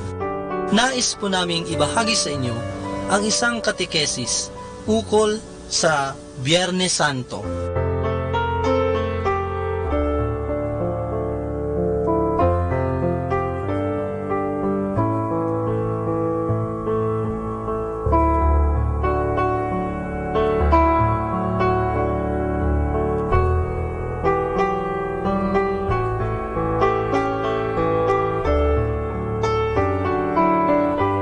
Ang kaligtasan at ang ating misyon. Ang pagpapakasakit at pagkamatay ni Jesus ay isang napakahalagang yugto sa ating kaligtasan. Hindi man inaasahan, si Caiphas, isang punong pari, ang siya pa mismong naglahad nito sa pamamagitan ng mga salitang, "Hindi ninyo naiintindihan na makakabuti sa inyo na isang tao ang mamatay alang-alang sa bayan, upang hindi mapahamak ang buong bansa." Ngunit hindi niya ibig sabihin na ang pagkamatay ni Jesus ay para sa kaligtasan ng tao mula sa kasalanan. Sa kanyang palagay, ang pagkamatay ni Jesus ay tulad lamang ng ordinaryong pagkamatay ng isang tao. Subalit itinuturo sa atin ang katisismo ng simbahan na ang pagkamatay ni Jesus ay hindi ordinaryo. Ito ang siyang naging hudyat upang maisakatuparan ang ating kaligtasan. Tayo ay ibinabalik sa ating pakikiisa sa Diyos sa pamamagitan ng dugo ni Kristo na kanyang ibinuhos para sa kapatawaran ng ating mga kasalanan. Bilang isang Katoliko, isang magandang gawain ang makibahagi sa pagdiriwang ng pasyon ng Panginoon sa Biyernes Santo. Isa itong pagkakataon para sa atin upang ialay hindi lamang ang ating panahon, kundi ang ating mga sarili kay Jesus na nagbigay ng kanyang sariling buhay para sa ating kaligtasan. Kaya, ang pagdalo natin sa pagdiriwang na ito ay hindi lamang pisikal, kundi emosyonal at lalo't higit ay espiritual. Dito masasaksihan natin kung paano ang ating mga sala ay napatawad dahil sa kanyang sakripisyo. Mararanasan natin ang kanyang labis na pagmamahal sa atin, at ang misyon ay ang ibahagi ito sa ating pamilya, sa paaralan, at sa ating pamayanan.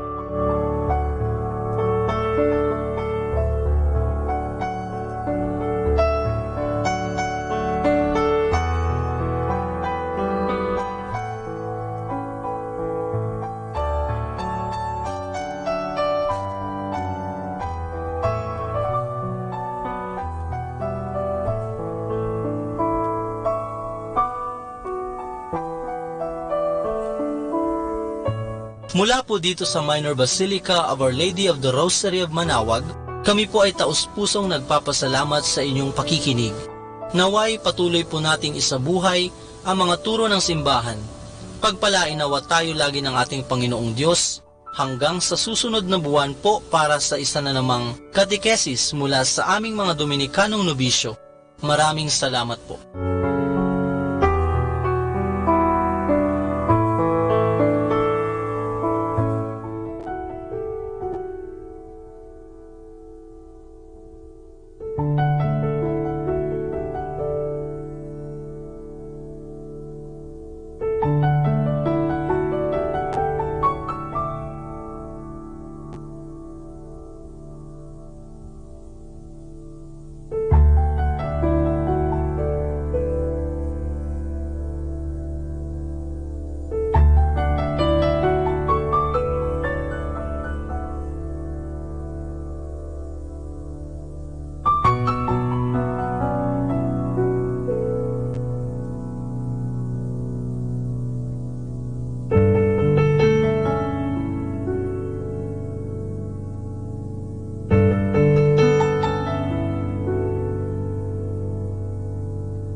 kapatid, ito po si Father Jerry Orvas, SVD.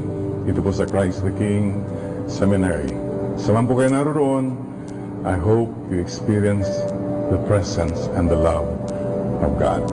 Alam po niyo tayo mga Pilipino, ang daming some of the best lessons I've learned, yung mga simple text messages.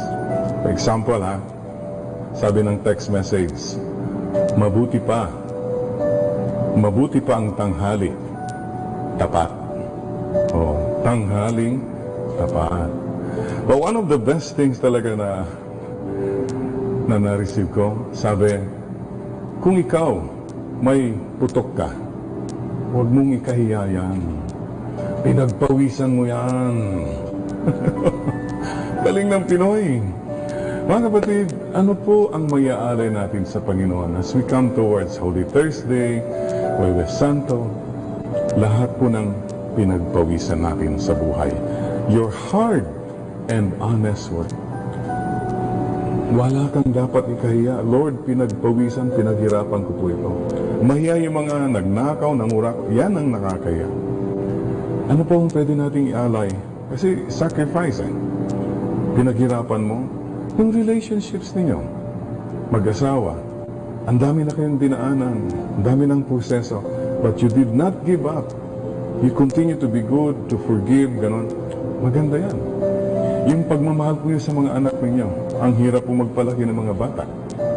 But the sacrifice, the love, yan po mga iaalay natin sa Panginoon. At kayong mga nasa ibang bansa, siyempre po, sakripisyo po yan. But again, you realize, hey, this is my mission. Ito ang aking mission.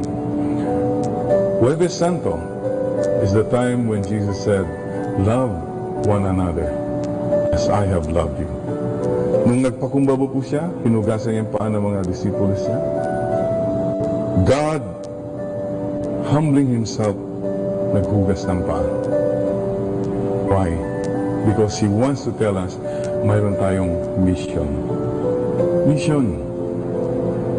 Buhay ka pa kasi may mission ka pa. Ang taong namatay na, mission accomplished na po yun. You and I still alive, we still have a mission in life. Ang problema po ng maraming tao, hindi nila makita yung mission nila kasi hindi na mission ang tinitignan, hindi mission kundi commission. Ano na lang pera? Pera na lang. Naalala ba yung kwento ko na naglalakad yung mama? Nung naglakad siya, may nakita siyang $1. Sabi niya, oh my God, sabi niya, $1 ang saya-saya niya. And the story could have ended there on that happy note. But you know what happened to this person? Magmula nang nakakita ng $1, every time na maglakad siya, ganyan na siya maglakad, $1.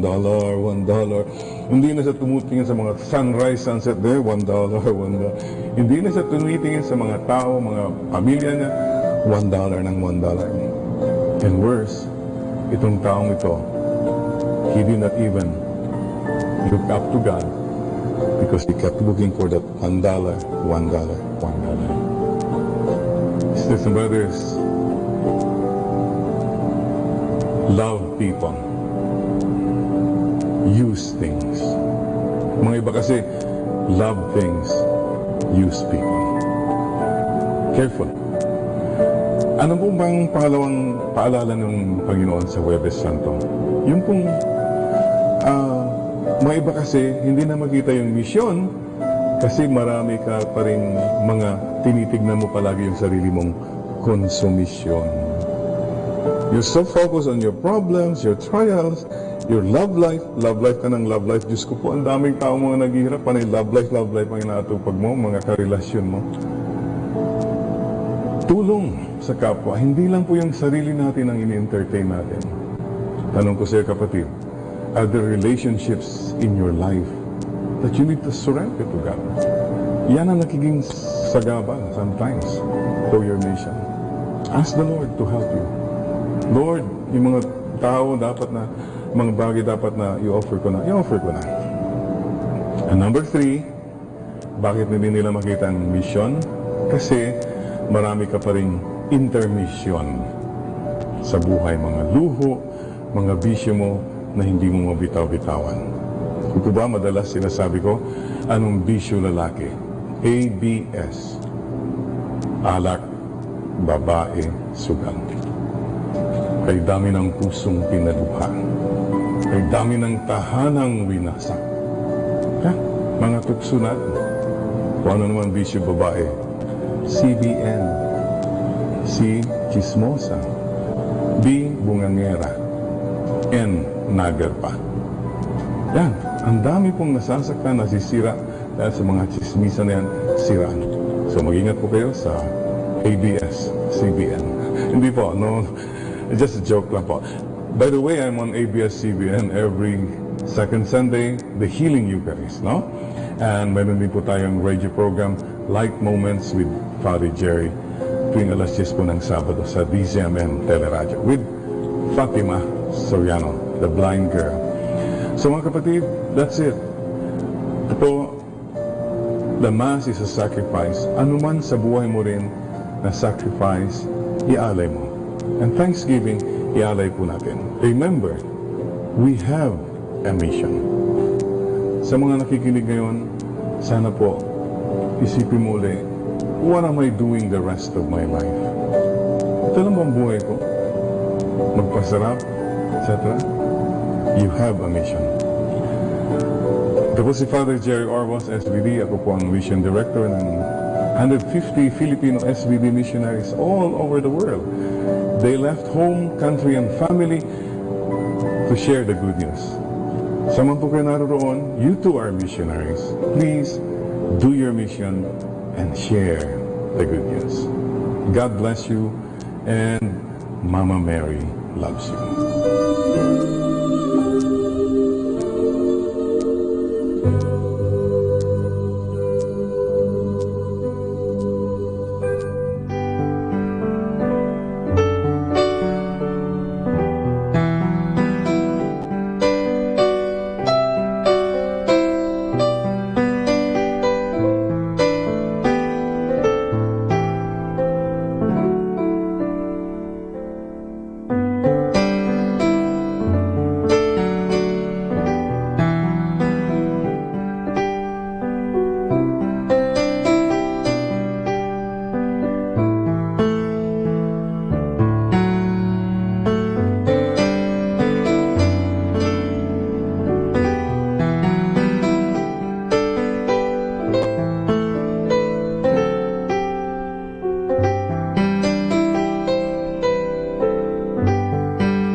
Magandang gabi po sa inyong lahat. Dumating na po ang pansamantala nating pagtatapos ng broadcast sa araw na ito.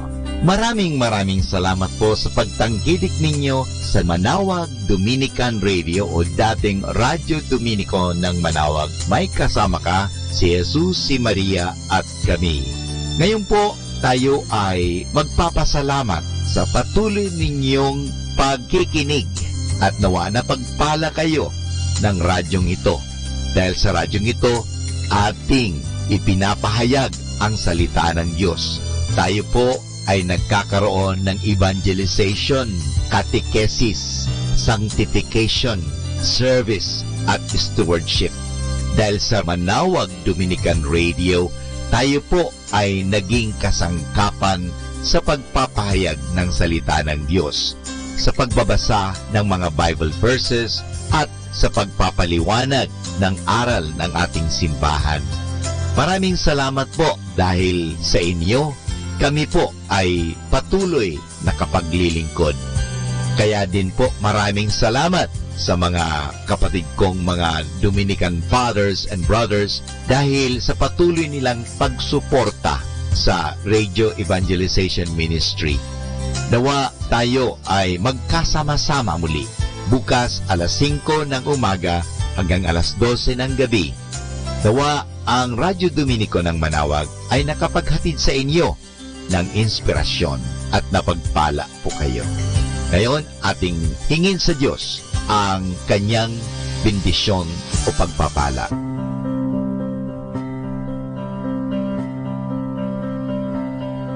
Sa ngalan ng Ama at ng Anak at ng Espiritu Santo. Amen.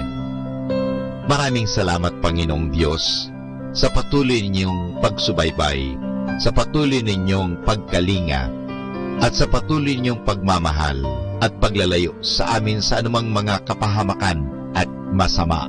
Nagpapasalamat po kami dahil sa patuloy ninyong pagsuporta at pakikisa sa gawain ito ng pagpapahayag. Nawa, Panginoon, ilayo mo kami sa anumang mga masasama. Tulungan mo kami na gamitin namin ang aming mga talino, oras at ang mga kakayahan namin upang ikaw ay aming dakilain at ikaw ay aming purihin. Nanawa ang mga pinatutugtog namin na Christian religious Catholic music ay makapag-inspire sa mga tao. At lalong-lalo na, Panginoon, na kami ay maging banal sa pamagitan ng pakikinig sa iyo. Kaya bago mag-sign off ang Manawag Dominican Radio, ikaw ay aming pinasasalamatan. Samahan po ninyo kami palagi. Naniniwala po kami na hindi niyo kami pababayaan, lalong-lalo na sa tulong ng aming mahal na ina, Our Lady of Manawag, Apabaket. Kaya nga po, nagpapasalamat kami dahil sa pamamagitan ng Manawag Dominican Radio na itinatag ko po si Father Butch Bombase, OP, na ito po ay nagiging kasangkapan upang mapalapit ang Diyos sa mga tao, lalong-lalo na ang mga malayo. Naniniwala po kami na sa pamagitan ng Manawag Dominican Radio, kami po ay nagiging kasangkapan mo. Kasangkapanin po ninyo kami. Hinihingi po namin ito kay Kristo, naming Panginoon at tagapagligtas, ngayon at magpasawalang hanggan. Manawag Dominican Radio, signing off. See you tomorrow. Good night. God bless us all. And something good is going to happen to us all.